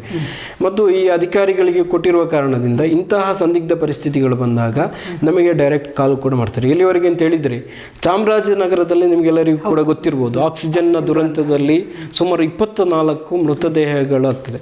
ಆ 24 ಮೃತದೇಹಗಳ ಅಂತ್ಯ ಸಂಸ್ಕಾರ ಮಾಡಲಿಕ್ಕೆ, ಅದಕ್ಕೆ ಬೇಕಂತ ಎಲ್ಲ ವ್ಯವಸ್ಥೆಗಳನ್ನು ಮಾಡಲಿಕ್ಕೆ ಅಲ್ಲಿನ ಆರೋಗ್ಯ ಅಧಿಕಾರಿಗಳು ಪ್ರಪ್ರಥಮವಾಗಿ ಕಾಲ್ ಮಾಡುವಂಥದ್ದು ಮಾಡುವಂಥದ್ದು ಪಾಪ್ಯುಲರ್ ಫ್ರಂಟಿನ ಕಾರ್ಯಕರ್ತರಿಗೆ. ಆಗ ಆ ಒಂದು ಕಾಲ್ ಬಂದಾಗ ನಮ್ಮ ಕಾರ್ಯಕರ್ತರು ಹೋಗಿ ಆ 24 ಮೃತದೇಹಗಳಿಗೆ ಬೇಕಾದ ಎಲ್ಲ ವ್ಯವಸ್ಥೆಗಳನ್ನು ಕೂಡ ಮಾಡಿಕೊಡ್ತಾರೆ. ಅಲ್ಲಿ ಎಲ್ಲಿಯೂ ಕೂಡ ಬಾಕಿ ಎಲ್ಲ ಕೆಲಸಗಳನ್ನು ಕೂಡ ಮಾಡ್ತಾರೆ. ಅದೇ ರೀತಿಯಲ್ಲಿ ಬಳ್ಳಾರಿ ಆಗಿರ್ಬೋದು, ಬೇರೆ ಬೇರೆ ಜಿಲ್ಲೆಗಳಲ್ಲಾಗಿರ್ಬೋದು, ಎಲ್ಲ ಕಡೆಗಳಲ್ಲಿ ಆರೋಗ್ಯ ಅಧಿಕಾರಿಗಳು ನಿರಂತರವಾದ ಒಂದು ಸಂಪರ್ಕದಲ್ಲಿ ನಾವಿದ್ದೇವೆ. ಯಾವುದೇ ಸಂದಿಗ್ಧ ಪರಿಸ್ಥಿತಿಗಳು ಬಂದಾಗ, ಅನಾಥ ಶವಗಳಾಗಿರ್ಬೋದು ಅಥವಾ ಇನ್ನಿತರವಾದಂಥ ಯಾರೂ ಕೂಡ ಬರದಂತಹ ಘಟನೆಗಳಿರ್ಬೋದು, ಅಂತಹ ಸಂದರ್ಭದಲ್ಲಿ ನಮ್ಮನ್ನು ಕಾಂಟ್ಯಾಕ್ಟ್ ಮಾಡ್ತಾ ಇದ್ದಾರೆ. ನಾವು ಅವರಿಗೆ ಹೋಗಿ ಸಹಕಾರವನ್ನು ಮಾಡ್ತಾ ಇದ್ದೇವೆ. ಸರಿ ಸರ್, ಅಂತ್ಯ ಸಂಸ್ಕಾರಕ್ಕೆ ಹೊರಡುವ ಮೊದಲು ಪೂರ್ವ ತಯಾರಿ ಹೇಗಿರುತ್ತೆ ಅಂತ? ಅಂತ್ಯ ಸಂಸ್ಕಾರಕ್ಕೆ ಹೋಗೋದಕ್ಕಿಂತಲೂ ಮುಂಚಿತವಾಗಿ ನಾವು ನಮ್ಮ ಕಾರ್ಯಕರ್ತರಿಗೆ ಒಂದು ಮರಣ ಹೊಂದಿದಾಗ ಅಂತ್ಯ ಸಂಸ್ಕಾರಕ್ಕೆ ಬೇಕಾದಂತಹ PPE ಕಿಟ್ಗಳು ಒಂದು 4 ಏನೋ ಕೊಡ್ತಾರೆ. ಯಾರು ಗೌರ್ಮೆಂಟಿಂದ ಕೊಡ್ತಾರೆ. ಬಾಕಿ ಇರುವಂತಹ ಸಾಲದಿಲ್ಲ, ಆ ಒಂದು 7-8 ಬೇಕಾಗುತ್ತೆ. ಅದಕ್ಕೆ ಬೇಕಾದಂತಹ PPE ಕಿಟ್ಗಳನ್ನು ನಾವು ನಮ್ಮ ಕಾರ್ಯಕರ್ತರಿಗೆ ಪ್ರೊವೈಡ್ ಮಾಡ್ತೀವಿ. ಕಾರ್ಯಕರ್ತರು ಸಂಪೂರ್ಣವಾಗಿ PPE ಕಿಟ್ಟನ್ನು ಹಾಕಿಕೊಳ್ಳಬೇಕು. ಅದೇ ರೀತಿಯಲ್ಲಿ ಸ್ಯಾನಿಟೈಸರನ್ನು ಕೂಡ ಅವರು ಯೂಸ್ ಮಾಡಿಕೊಳ್ಬೇಕು. ಅದೇ ರೀತಿಯಲ್ಲಿ ಡಿಸ್ಟೆನ್ಸನ್ನು ಮೇಂಟೈನ್ ಮಾಡಿಕೊಳ್ಬೇಕು. ಇದರ ನಂತರ ಅವರ ಮೃತದೇಹ ಯಾವಾಗ ನಮಗೆ ಸಿಗ್ತದೋ ಆ ಮೃತದೇಹವನ್ನು ತೆಗೆದುಕೊಂಡು ಹೋಗಿ ನಮ್ಮ ಮುಸ್ಲಿಂ ಸಂಪ್ರದಾಯದಲ್ಲಿ ಅದನ್ನು ಸ್ನಾನ ಮಾಡಿಸೋದು, ಆ ಸಂಪ್ರದಾಯವನ್ನು ಕೂಡ ಸಂಪೂರ್ಣವಾಗಿ ಮುಗಿಸಿ ಅದರ ನಂತರ ಅಲ್ಲಿ ನಮ್ಮ ಪ್ರಾರ್ಥನೆಯೂ ಕೂಡ ಇದೆ. ಯಾರು ಈ PPE ಕಿಟ್ಟನ್ನು ಧರಿಸಿಕೊಂಡೇ ಆ ಪ್ರಾರ್ಥನೆಯನ್ನು ಕೂಡ ಮಾಡಿ ನಂತರ ತೆಗೆದುಕೊಂಡು ಹೋಗಿ ನಾವು ಏನು ಮಾಡ್ತೇವೆ, ದಫನ ಕಾರ್ಯಗಳನ್ನು ಮಾಡ್ತೇವೆ. ಈ ಎಲ್ಲ ಇದರಲ್ಲಿಯೂ ಕೂಡ ನಮ್ಮ ಮೊದಲನೇ ಅಲೆಯ ಸಂದರ್ಭದಲ್ಲಿ ನಾವು ದಫನ ಕಾರ್ಯವನ್ನು ಮಾಡುವಂತಹ ಸಂದರ್ಭ ಆರೋಗ್ಯ ಅಧಿಕಾರಿಗಳು ಮತ್ತು ಪೊಲೀಸ್ ಅಧಿಕಾರಿಗಳು ಕೂಡ ಆ ಒಂದು ಜೊತೆಯಲ್ಲಿ ಇರ್ತಾ ಇದ್ರು. ಆಗ ಈ ಇತ್ತೀಚಿನ ದಿನಗಳಲ್ಲಿ ಅದು ಇಲ್ಲ. ನಮ್ಮ ಕಾರ್ಯಕರ್ತರೇ ಮೊದಲನೆಯ ಅನುಭವದ ಕಾರಣದಿಂದ ಈಗ ಏನು ಮಾಡ್ತಾ ಇದ್ದಾರೆ, ಸುಸೂತ್ರವಾಗಿ ಯಾವುದೇ ಭಯವಿಲ್ಲದೆ ಅವರು ನಿರ್ವಹಿಸ್ತಾ ಇದ್ದಾರೆ. ಅದರ ನಂತರದಲ್ಲಿ PPE ಕಿಟ್ಟನ್ನು ನಾವು ಆ ಗುಂಡಿಗೆ ನಾವು ಏನು ಮಾಡ್ತೇವೆ, ಹಾಕ್ತೇವೆ. ಮತ್ತು ಅವರ ಕೈಗಳಲ್ಲಿರುವಂತಹ ಏನು ಗ್ಲೌಸ್ಗಳಾಗಿರೋ ಅದನ್ನು ಪ್ರತ್ಯೇಕವಾಗಿ ಅಲ್ಲಿ ಬೆಂಕಿ ಕೊಟ್ಟು ಅವರು ಅಲ್ಲೇ ನಾವು ಮೊದಲಿಗೆ ಸ್ನಾನವನ್ನು ಮಾಡಿಸಿ ಅಲ್ಲಿಂದ ಮನೆಗೆ ಕಳಿಸುವಂಥದ್ದು, ಅಲ್ಲೇ ಸ್ನಾನ ಮಾಡುವಂಥ ವ್ಯವಸ್ಥೆ ಮೊದಲನೇ ಅಲೆಯಲ್ಲಿ ಆ ರೀತಿಯಲ್ಲಿ ನಾವು ಪ್ರತ್ಯೇಕವಾಗಿ ಗಮನವನ್ನು ಕೊಟ್ಟಿದ್ದೆವು. ಈಗ ಎರಡನೇ ಅಲೆಯಲ್ಲಿ ಅಂತ ಒಂದು ಪರಿಸ್ಥಿತಿ ಇಲ್ಲ ಕಾರಣದಿಂದ ಬೇರೆ ಎಲ್ಲಿ ಸ್ನಾನ ಮಾಡಿಸ್ತೇವೆ ಅಲ್ಲಿ ನಾವು ಏನು ಮಾಡ್ತೇವೆ, ಅವರಿಗೆ ಸ್ನಾನವನ್ನು ಮಾಡಿಸಿ ಮನೆಗೆ ಕಳಿಸುವಂಥದ್ದು ವ್ಯವಸ್ಥೆಯನ್ನು ಮಾಡ್ತಾ ಇದ್ದೇವೆ. ಎಚ್ಚರಿಕೆ ವಹಿಸೋದು ಅಗತ್ಯ. ಎಚ್ಚರಿಕೆಯನ್ನು ಸಂಪೂರ್ಣವಾಗಿ ಮಾಡ್ತಾ ಇದ್ದಾರೆ. ಎಚ್ಚರಿಕೆ ಅವರಿಗೆ ಏನೆಲ್ಲ ಬೇಕಾದಂಥ ಪ್ರಿಕಾಷನ್ಸ್ ಇದೆಯೋ ಆ ಪ್ರಿಕಾಷನ್ಸನ್ನು ನಾವು ಮಾಡ್ತಾ ಇದ್ದೇವೆ. ಹಾಗೆ ಒಂದು ವೇಳೆ ಮಹಿಳೆಯರು ಮೃತರಾದರೆ ಅವರ ಅಂತ್ಯ ಸಂಸ್ಕಾರನ ನೀವು ಹೆಂಗೆ ಮಾಡ್ತಾ ಇದ್ದೀರಿ? ಇಲ್ಲಿ ಮಹಿಳೆಯರಿಗೆ ಅಂತೇಳಿದೆ ಅಂತ್ಯ ಸಂಸ್ಕಾರ ಮಾಡೋದಕ್ಕಿಂತಲೂ ಮುಂಚಿತವಾಗಿ ಏನು ಸ್ನಾನ ಮಾಡಿಸುವಂಥದ್ದಾಗಿರ್ಬೋದು, ಇದೆಲ್ಲ ಪ್ರಕ್ರಿಯೆಯನ್ನು ಮಾಡಲಿಕ್ಕೆ ಮಹಿಳೆಯರ ತಂಡವನ್ನು ಕೂಡ ನಾವು ರಚನೆ ಮಾಡಿದ್ದೇವೆ. ಈ ಕೊಡಗಿನಲ್ಲಿಯೂ ಕೂಡ 4 ತಂಡವನ್ನು ಎಲ್ಲಿವರೆಗೆ ಅಂತ ಹೇಳಿದರೆ ಕುಶಾಲನಗರದ ತಂಡ ಶನಿವಾರ ಸಂತೆಗೆ ಹೋಗಿಯೂ ಕೂಡ ಅಲ್ಲಿ ಸ್ನಾನ ಮಾಡಿಸುವಂತಹ ಕೆಲಸ ಕಾರ್ಯಗಳನ್ನೆಲ್ಲ ಮಾಡಿ ಅವರು ಬಂದದ್ದು ಕೂಡ ಇದೆ. ಅವರು ಕೂಡ ಅದೇ ರೀತಿಯಲ್ಲಿ ಪುಟ್ಟ ಮಕ್ಕಳು ಒಂದು ತಂಡದಲ್ಲಿ 8ರಿಂದ 10 ಹೆಣ್ಣುಮಕ್ಕಳಿದ್ದಾರೆ, ಮಹಿಳೆಯರಿದ್ದಾರೆ. ಅವರು ಆ ತಂಡವನ್ನು ನಿರ್ವಹಿಸ್ತಾ ಇದ್ದಾರೆ. ಇದು ಕೊಡಗಿಗೆ ಸಂಬಂಧವಾಗಿ ಅದೇ ರೀತಿಯಲ್ಲಿ ಇಡೀ ರಾಜ್ಯದಾದ್ಯಂತ ಎಲ್ಲ ಕಡೆಗಳಲ್ಲಿಯೂ ಕೂಡ ಮಹಿಳೆಯರ ತಂಡವು ಕೂಡ ಇದೆ. ಇದೇ ರೀತಿಯಲ್ಲಿ ಅವರಿಗೂ ಕೂಡ PPE ಕಿಟ್ಟನ್ನು ಧರಿಸಬೇಕು. ಅವರು ಕೂಡ ಇದೇ ರೀತಿಯಲ್ಲಿ ಹೌದು, ನಾವು ಮೊದಲನೇ ಅಲೆಯಲ್ಲಿ ಆ ರೀತಿಯಲ್ಲಿ ಅವರಿಗೆ ಪ್ರತ್ಯೇಕವಾದಂತಹ ಕೊಠಡಿಗಳಲ್ಲಿ ಅವರನ್ನು ಇರಿಸ್ತಾ ಇದ್ದೆವು. ಇತ್ತೀಚಿನ ದಿನಗಳಲ್ಲಿ ಅದರ ಅವಶ್ಯಕತೆ ಕಂಡು ಬರ್ತಾ ಇಲ್ಲ ಎನ್ನುವ ಕಾರಣದಿಂದ ನಾವು ಏನು ಮಾಡ್ತಾ ಇದ್ದೇವೆ, ಅವರಿಗೆ ಬಾಕಿ ಇರುವಂಥ ಎಲ್ಲ ಪ್ರಿಕಾಷನ್ಸ್ ಏನೆಲ್ಲ ರಾಜ್ಯ ಸರ್ಕಾರದಿಂದ ಪ್ರಿಕಾಷನ್ಸ್ ಇದೆಯೋ ಅದೆಲ್ಲವನ್ನು ಕೂಡ ಸಂಪೂರ್ಣವಾಗಿ ಪಾಲಿಸ್ತಾ ಇದ್ದೇವೆ. ತಾವು ಹೇಳಿದ್ರಿ, ನಾವು ಔಷಧಿ ಪೂರೈಕೆ ಮಾಡಿದ್ದೇವೆ, ಕಿಟ್ ವಿತರಣೆ ಮಾಡಿದ್ದೇವೆ, ಆರೋಗ್ಯ ಸಲಕರಣೆಗಳನ್ನು ಕೊಟ್ಟಿದ್ದೇವೆ ಅಂತೇಳಿ. ಎಷ್ಟು ಮಂದಿಗೆ ತಾವು ಆರೋಗ್ಯ ಸಲಕರಣೆಗಳನ್ನು ವಿತರಣೆ ಮಾಡಿದ್ದೇವೆ? ನಾವು ಟೋಟಲ್ ಆಗಿ ಮೊದಲನೇ ಅಲೆ ನಾನು ಹೇಳಿದಾಗೆ ಮೊದಲನೇ ಅಲೆಯಲ್ಲಿ ನಮಗೆ ಆಕ್ಸಿಜನ್ ಆಗಿರ್ಬೋದು ಅಥವಾ ಬೆಡ್ ಆಗಿರ್ಬೋದು ಅದು ಯಾವುದು ಕೂಡ ಅಗತ್ಯ ಬರಲಿಲ್ಲ. ನಮಗೆ ಮೊದಲನೇ ಅಲೆಯಲ್ಲಿ ಬಂದದ್ದು ಮೊದಲನೇದಾಗಿ ಮೃತದೇಹಗಳ ಅಂತ್ಯ ಸಂಸ್ಕಾರ ಮತ್ತು ಕಿಟ್. ಯಾರು ಸಡನ್ ಆಗಿ ಒಂದು ಲಾಕ್ಡೌನ್ ಎನ್ನುವಂಥ ಒಂದು ಬಂದಾಗ ಎಲ್ಲರೂ ಕೂಡ ಯಾರು ಕೂಡ ಇದರಲ್ಲಿ ಇರಲಿಲ್ಲ, ಅದಕ್ಕೆ ಬೇಕಂತ ತಯಾರಿಯಲ್ಲಿ ಇಲ್ಲದೇ ಇರುವ ಕಾರಣ ಅವರು ಬೇಕಂತ ಕಿಟ್ಟನ್ನು ನಾವು ಕೊಟ್ಟಿದ್ದೇವೆ. ಆದರೆ ಎರಡನೇ ಅಲೆ ಬಂದಂತಹ ಸಂದರ್ಭದಲ್ಲಿ ಆಕ್ಸಿಜನ್ ತುಂಬ ಕೊರತೆಗಳು ಬಂತು. ಆ ತುರ್ತು ಸಂದರ್ಭದಲ್ಲಿ ಆಕ್ಸಿಜನ್ ಎಲ್ಲಿಯೂ ಕೂಡ ಸಿಗದೇ ಇರುವಂತಹ ಸಂದರ್ಭ ನಮ್ಮ ಕಾರ್ಯಗಳು ಸುಮಾರು 1500ಕ್ಕೂ ಅಧಿಕವಾದ ಜನರಿಗೆ ಆ ತುರ್ತು ಸಂದರ್ಭದಲ್ಲಿ ಆಕ್ಸಿಜನ್ ಪ್ರೊವೈಡ್ ಮಾಡಿದ್ದಾರೆ. ಅದೇ ರೀತಿಯಲ್ಲಿ ಬೆಡ್ಗಳು ಸಿಗದೇ ಇರುವಂತಹ ಸಂದರ್ಭದಲ್ಲಿ ಸುಮಾರು 800ಕ್ಕೂ ಅಧಿಕವಾದ ಬೆಡ್ಗಳನ್ನು ಕೂಡ ನಾವು ಪ್ರೊವೈಡ್ ಮಾಡಲಿಕ್ಕೆ ನಮ್ಮಿಂದ ಸಾಧ್ಯವಾಗಿದೆ. ಅದೇ ರೀತಿಯಲ್ಲಿ ಆ್ಯಂಬುಲೆನ್ಸ್ ಸರ್ವಿಸ್ ಸಂಪೂರ್ಣವಾಗಿ ಉಚಿತವಾಗಿ ಆ್ಯಂಬುಲೆನ್ಸ್ನ ಸೇವೆಯನ್ನು ಕೂಡ ನಾವು ಮಾಡಿದ್ದೇವೆ. ಆ್ಯಂಬುಲೆನ್ಸ್ ಅವರಿಗೆ ಸಾಗಿಸಲಿಕ್ಕೆ ರೋಗಿಗಳನ್ನು ಸಾಗಿಸಲಿಕ್ಕೆ ಬೇಕಾದ ಆ್ಯಂಬುಲೆನ್ಸ್ಗಳನ್ನು ಕೂಡ ನಾವು ಪ್ರೊವೈಡ್ ಮಾಡಿದ್ವಿ. ಸುಮಾರು 700-800 ಮಂದಿಗೆ ಈ ಒಂದು ಪ್ರೊವೈಡನ್ನು ಕೂಡ ನಾವು ಮಾಡಿದ್ದೀವಿ. ಅದೆಲ್ಲದಕ್ಕಿಂತಲೂ ಹಲವಾರು ಮಂದಿ ತುಂಬ ಕಷ್ಟಗಳಲ್ಲಿರುವಾಗ ಅವರು ಹಾಸ್ಪಿಟಲಲ್ಲಿ ಬಿಲ್ಲು ಕೂಡ ಪೇಮೆಂಟ್ ಮಾಡಲಿಕ್ಕೆ ಆಗದಿರುವ ಸಂದರ್ಭ ಅಂಥವರಿಗೆ ಸಾಧ್ಯವಾದಂತಹ ಬಿಲ್ ಪೇಮೆಂಟ್ ಮಾಡಲಿಕ್ಕೆ ಸಾಧ್ಯವಿದೆ. ಅದೇ ರೀತಿಯಲ್ಲಿ ಮತ್ತೊಂದು ಕೆಲವೊಬ್ಬರಿಗೆ ಹಾಸ್ಪಿಟಲಲ್ಲಿ ಹೋಗಿರ್ತಾರೆ, ಅಲ್ಲಿ ಬಿಲ್ ನೋಡುವಾಗ ಲಕ್ಷಕ್ಕಿಂತಲೂ ಅಧಿಕವಾದಾಗ ಅವರಿಗೆ ದಿಕ್ಕು ತೋಚದಂತಹ ಒಂದು ವ್ಯವಸ್ಥೆ ಇರ್ತದೆ. ಆ ದಿಕ್ಕು ತೋಚದೇ ಇರುವಂತಹ ಸಂದರ್ಭದಲ್ಲಿ ನಾವು ಏನು ಮಾಡ್ತೇವೆ ಅಂತ ಹೇಳಿದರೆ, ಅಲ್ಲಿನ ಹಾಸ್ಪಿಟಲ್ನ ಆಡಳಿತಾಧಿಕಾರಿಗಳು ಯಾರಿದ್ದಾರೋ ಅವರೊಂದಿಗೆ ಸಮಾಲೋಚನೆಯನ್ನು ನಡೆಸಿ ಅವರಿಗೆ ಮನವರಿಕೆ ಮಾಡಿಕೊಟ್ಟು ಇವರ ಏನು ಬಿಲ್ ಇದೆಯೋ ಆ ಬಿಲ್ಲಲ್ಲಿಯೂ ಕೂಡ ತುಂಬ ಕಡಿಮೆ ಮಾಡಿ ಅವರಿಗೆ ಕಟ್ಟಲಿಕ್ಕೆ ಸಾಧ್ಯವಾಗುವಂಥ ಬಿಲ್ಲನ್ನು ಮಾಡಿಸಿ ನಮಗೆ ಕೊಡಲಿಕ್ಕೆ ಸಾಧ್ಯವಾಗಿದೆ. ಅದೇ ರೀತಿಯಲ್ಲಿ ಬ್ಲಡ್ ಡೋನರ್ಸ್ ಫಾರಂ ಅಂತೇಳಿ ನಮ್ಮ ಇದಿದೆ. ಬ್ಲಡ್ ಡೋನರ್ಸ್ ಫಾರಂ ಇದರಲ್ಲಿ ಹೌದು, popular front blood donors forum ಅಂತಿದೆ. ಅದರ ಅಂಡರಲ್ಲಿ ಇಂಡಿವಿಜುವಲ್ ಆಗಿ ಮತ್ತು ಒಂದು ಕ್ಯಾಂಪನ್ನು ನಡೆಸುವುದರ ಮೂಲಕ ಎಲ್ಲರಿಗೂ ಬೇಕಾದ ರಕ್ತದ ಪೂರೈಕೆಯನ್ನು ಕೂಡ ಮಾಡಿದೆ. ಎಲ್ಲಿವರೆಗೆ ಅಂತ ಹೇಳಿದರೆ, ಕೊಡಗಿಗೆ ಸಂಬಂಧಪಟ್ಟು ನಾವು ಹೇಳಬೇಕು ಅಂದರೆ, ಈ ಕೊಡಗಿನಲ್ಲಿರುವಂಥ ಒಬ್ಬ ವ್ಯಕ್ತಿ ಅವರಿಗೆ ಮೈಸೂರಲ್ಲಿ ಹೋಗಿರ್ತಾರೆ ಎಮರ್ಜೆನ್ಸಿ, ಮೈಸೂರಲ್ಲಿ ಬ್ಲಡ್ ಬೇಕು ಅಂತ ಹೇಳಿದರೆ ಇಮಿಡಿಯೇಟ್ಲಿ ಕಾಲ್ ನಮಗೆ ಬರ್ತದೆ. ಇಲ್ಲಿ ಅಲ್ಲಿನ ಕಾರ್ಯಕರ್ತರಿಗೆ ಟಚ್ ಮಾಡಿ ಅಲ್ಲಿಂದ ಬ್ಲಡ್ ಕೊಡ್ತೇವೆ. ತಮಿಳುನಾಡಿಗೆ ಅಲ್ಲಿ ಬೇಕಾದ ತಮಿಳುನಾಡಲ್ಲಿ ಬ್ಲಡ್ ಮಾಡಿ ಕೊಡ್ತೇವೆ. ನಮ್ಮ ಒಂದು ಕ್ಯಾಡರ್ ಬೇಸ್ ಆದಂತಹ ಸಂಘಟನೆ ನಮ್ಮ ಎಲ್ಲ ಜಿಲ್ಲೆಗಳಲ್ಲಿಯೂ ಇದೆ, ಎಲ್ಲ ರಾಷ್ಟ್ರದ ಮೂಲೆಗಳಲ್ಲಿಯೂ ಕೂಡ ಇದ್ದಾರೆ. ಅಲ್ಲೆಲ್ಲವೂ ಕೂಡ ನಾವೇನು ಮಾಡ್ತೀವಿ, ರಕ್ತಕ್ಕೆ ಬೇಕಂತ ವ್ಯವಸ್ಥೆಗಳನ್ನು, ಅದು ಮಂಗಳೂರು ಆಗಿರ್ಬೋದು, ಕೇರಳ ಆಗಿರ್ಬೋದು, ತಮಿಳುನಾಡು ಆಗಿರ್ಬೋದು, ಎಲ್ಲಿ ಅವರಿಗೆ ಅವಶ್ಯಕತೆ ಇದೆ ಅಲ್ಲೆಲ್ಲವೂ ಕೂಡ ನಾವೇನು ಮಾಡಿ ಕೊಟ್ಟಿದ್ದೇವೆ, ಬ್ಲಡ್ ಅನ್ನು ನಾವು ಒದಗಿಸಿ ಕೊಟ್ಟಿದ್ದೇವೆ. ಯಾವ ಕ್ಷಣದಲ್ಲಿಯೂ ಕೂಡ ಕೆಲವೊಮ್ಮೆ ಅರ್ಧರಾತ್ರಿಯಲ್ಲೂ ಕೂಡ ನಮಗೆ ಕಾಲ್ ಬಂದಂಥದ್ದು ಕೂಡ ಇದೆ. ಅಂತಹ ಸಂದರ್ಭದಲ್ಲಿ ನಾವು ಅದಕ್ಕೆ ಸ್ಪಂದಿಸ್ತಾ, ಕೆಲವೊಮ್ಮೆ ಆಲ್ರೆಡಿ ನಾವು ಬ್ಲಡ್ ಬ್ಯಾಂಕ್ ಅಲ್ಲಿ ನಾವು ರಕ್ತ ಕೊಟ್ಟಿರುವ ಕಾರಣದಿಂದ ನಮ್ಮಲ್ಲಿ ಕ್ಯಾಂಪನ್ನು ಆಯೋಜಿಸಿ ನಾವು ಆಲ್ರೆಡಿ ಅದನ್ನು ಶೇಖರಣೆ ಮಾಡಿ ಇಟ್ಟಿರುವ ಕಾರಣದಿಂದ ಯಾವುದೇ ರಾತ್ರಿಗೂ ಕಾಲ್ ಮಾಡಿದರೂ ಕೂಡ ನಮಗೇನು ಆಗ್ತದೆ, ಬ್ಲಡ್ ಈಸಿಯಲ್ಲಿ ಸಿಗ್ತದೆ. ನಾವು ಬ್ಲಡ್ ಬ್ಯಾಂಕಲ್ಲಿ ಶೇಖರಣೆ ಮಾಡದೇ ಇದ್ದಿದ್ರೆ ಕಷ್ಟ ಆಗ್ತಾ ಇತ್ತು, ಮಾರನೇ ದಿನ ಬೆಳಿಗ್ಗೆ ಹೋಗಬೇಕಾಗಿ ಬರ್ತದೆ. ಇಂತಹ ಸಂಕಷ್ಟ ಸಂದರ್ಭದಲ್ಲಿ ನಾವು ಮಾಡಿದ್ವಿ popular front blood donors forum. ಇದು ನಮ್ಮಲ್ಲಿ ಪಾಪ್ಯುಲರ್ ಫ್ರಂಟ್ ಬ್ಲಡ್ ಡೋನರ್ಸ್ ಅನ್ನುವಂಥದ್ದು ಇತ್ತೀಚೆಗೆ ಒಂದು ಇನಾಗ್ರೇಷನ್ ಆದದ್ದು. ಆದರೆ ಈ ಬ್ಲಡ್ ಕೊಡುವಂಥದ್ದು ಯಾವಾಗ ಪಾಪ್ಯುಲರ್ ಫ್ರಂಟ್ ಇದೆಯೋ ಆವತ್ತಿನಿಂದಲೇ ಇದಕ್ಕೆ ಬೇಕಾದಂಥ ಒಂದು ತಯಾರಿ ನಾವು ಮಾಡಿದ್ದೆ. ಇಲ್ಲಿಯೂ ಕೂಡ ನಾವು 2 ಬಾರಿಯಲ್ಲಿ ಪಾಪ್ಯುಲರ್ ಫ್ರಂಟ್ನ ಇದರಲ್ಲಿ ಕ್ಯಾಂಪನ್ನು ಕೂಡ ನಡೆಸಿದ್ದೇವೆ, ಡೊನೇಷನ್ ಕ್ಯಾಂಪನ್ನು ಕೂಡ ನಡೆಸಿದ್ದೇವೆ. ಆಗಲೇ ತಾವು ಹೇಳಿದ್ದು ನನಗೆ, ನಾವು ಜಿಲ್ಲಾ ಮಟ್ಟದಲ್ಲಿ, ಗ್ರಾಮ ಮಟ್ಟದಲ್ಲಿ, ತಾಲೂಕು ಮಟ್ಟದಲ್ಲಿ ಹೋಗಿ ಒಂದು ರೀತಿ ಜಾಗೃತಿಯನ್ನು, ಅವೇರ್ನೆಸ್ನ ಕ್ರಿಯೇಟ್ ಮಾಡ್ತಾ ಇದ್ವಿ. ಯಾವ ರೀತಿ ಜಾಗೃತಿಯನ್ನು ಮೂಡಿಸ್ತಾ ಇದ್ರಿ ಅಂತ ಜನ ಇನ್ನೂ ಕೂಡ ಜಾಗೃತರಾಗಲಿಲ್ಲ. ಈ ಮಧ್ಯದಲ್ಲಿ ಯಾವ ರೀತಿ ಜಾಗೃತಿ ಮೂಡಿಸ್ತಾ ಇದ್ರಿ? ಅದರಲ್ಲಿ ನಾವು ಈಗ ಹೇಳಿದಾಗೆ ಅಂತ್ಯ ಸಂಸ್ಕಾರ ಆಗಿರ್ಬೋದು, ಅದೇ ರೀತಿಯಲ್ಲಿ ರಿಲೀಫ್ ಕಿಟ್ ಆಗಿರ್ಬೋದು, ಇದೆಲ್ಲವೂ ಕೂಡ ನಮ್ಮ ಈ 2ನೇ ಅಲೆಯಲ್ಲಿ 2ನೇ ಪ್ರಾಶಸ್ತ್ಯ. ನಮ್ಮ ಮೊದಲನೇ ಪ್ರಾಶಸ್ತ್ಯ ಮನೆಗಳಿಗೆ ಹೋಗಿ ಗ್ರಾಮಗಳಲ್ಲಿರುವಂತಹ ಜನರಿಗೆ ಅವೇರ್ನೆಸ್ ಅನ್ನು ಮೂಡಿಸುವಂಥದ್ದು. ಅದು ಮಸೀದಿಯ ಅಧ್ಯಕ್ಷರುಗಳನ್ನು ಕರೆದು, ಸಂಘ ಸಂಸ್ಥೆಗಳನ್ನು ಕರೆದು ಅವರಿಗೆ ಬೇಕಾದ ಜಾಗೃತಿಯನ್ನು ಮೂಡಿಸ್ತಾ ಇದ್ದೇವೆ. ಆ ಜಾಗೃತಿ ಮೂಡಿಸಲಿಕ್ಕೆ ಪೊಲೀಸ್ ಅಧಿಕಾರಿಗಳು ಕೂಡ ಬಂದಿದ್ದಾರೆ, ತಹಸೀಲ್ದಾರರು ಕೂಡ ಬಂದಿದ್ದಾರೆ ನಮ್ಮೊಟ್ಟಿಗೆ. ಆ ಮೂಲಕ ಜಾಗೃತಿಯನ್ನು ಮೂಡಿಸಿ, ಎಲ್ಲಿವರೆಗೆ ಅಂತ ಹೇಳಿದರೆ, ಒಂದು ಜ್ವರ ಬಂದು ಆ ಜ್ವರ ಬಂದಂಥ ತಕ್ಷಣ ಹಾಸ್ಪಿಟಲ್ಗೆ ಹೋಗುವಂತಹ ಸಂದರ್ಭದಲ್ಲಿ ಭಯಪಡುವಂತಹ ಒಂದು ವಾತಾವರಣ ಸೃಷ್ಟಿ ಇವತ್ತಿಗೂ ಕೂಡ ಅದು ಹೋಗಲಿಲ್ಲ. ಈ ಕ್ಷಣಕ್ಕೂ ಕೂಡ ಇದೆ.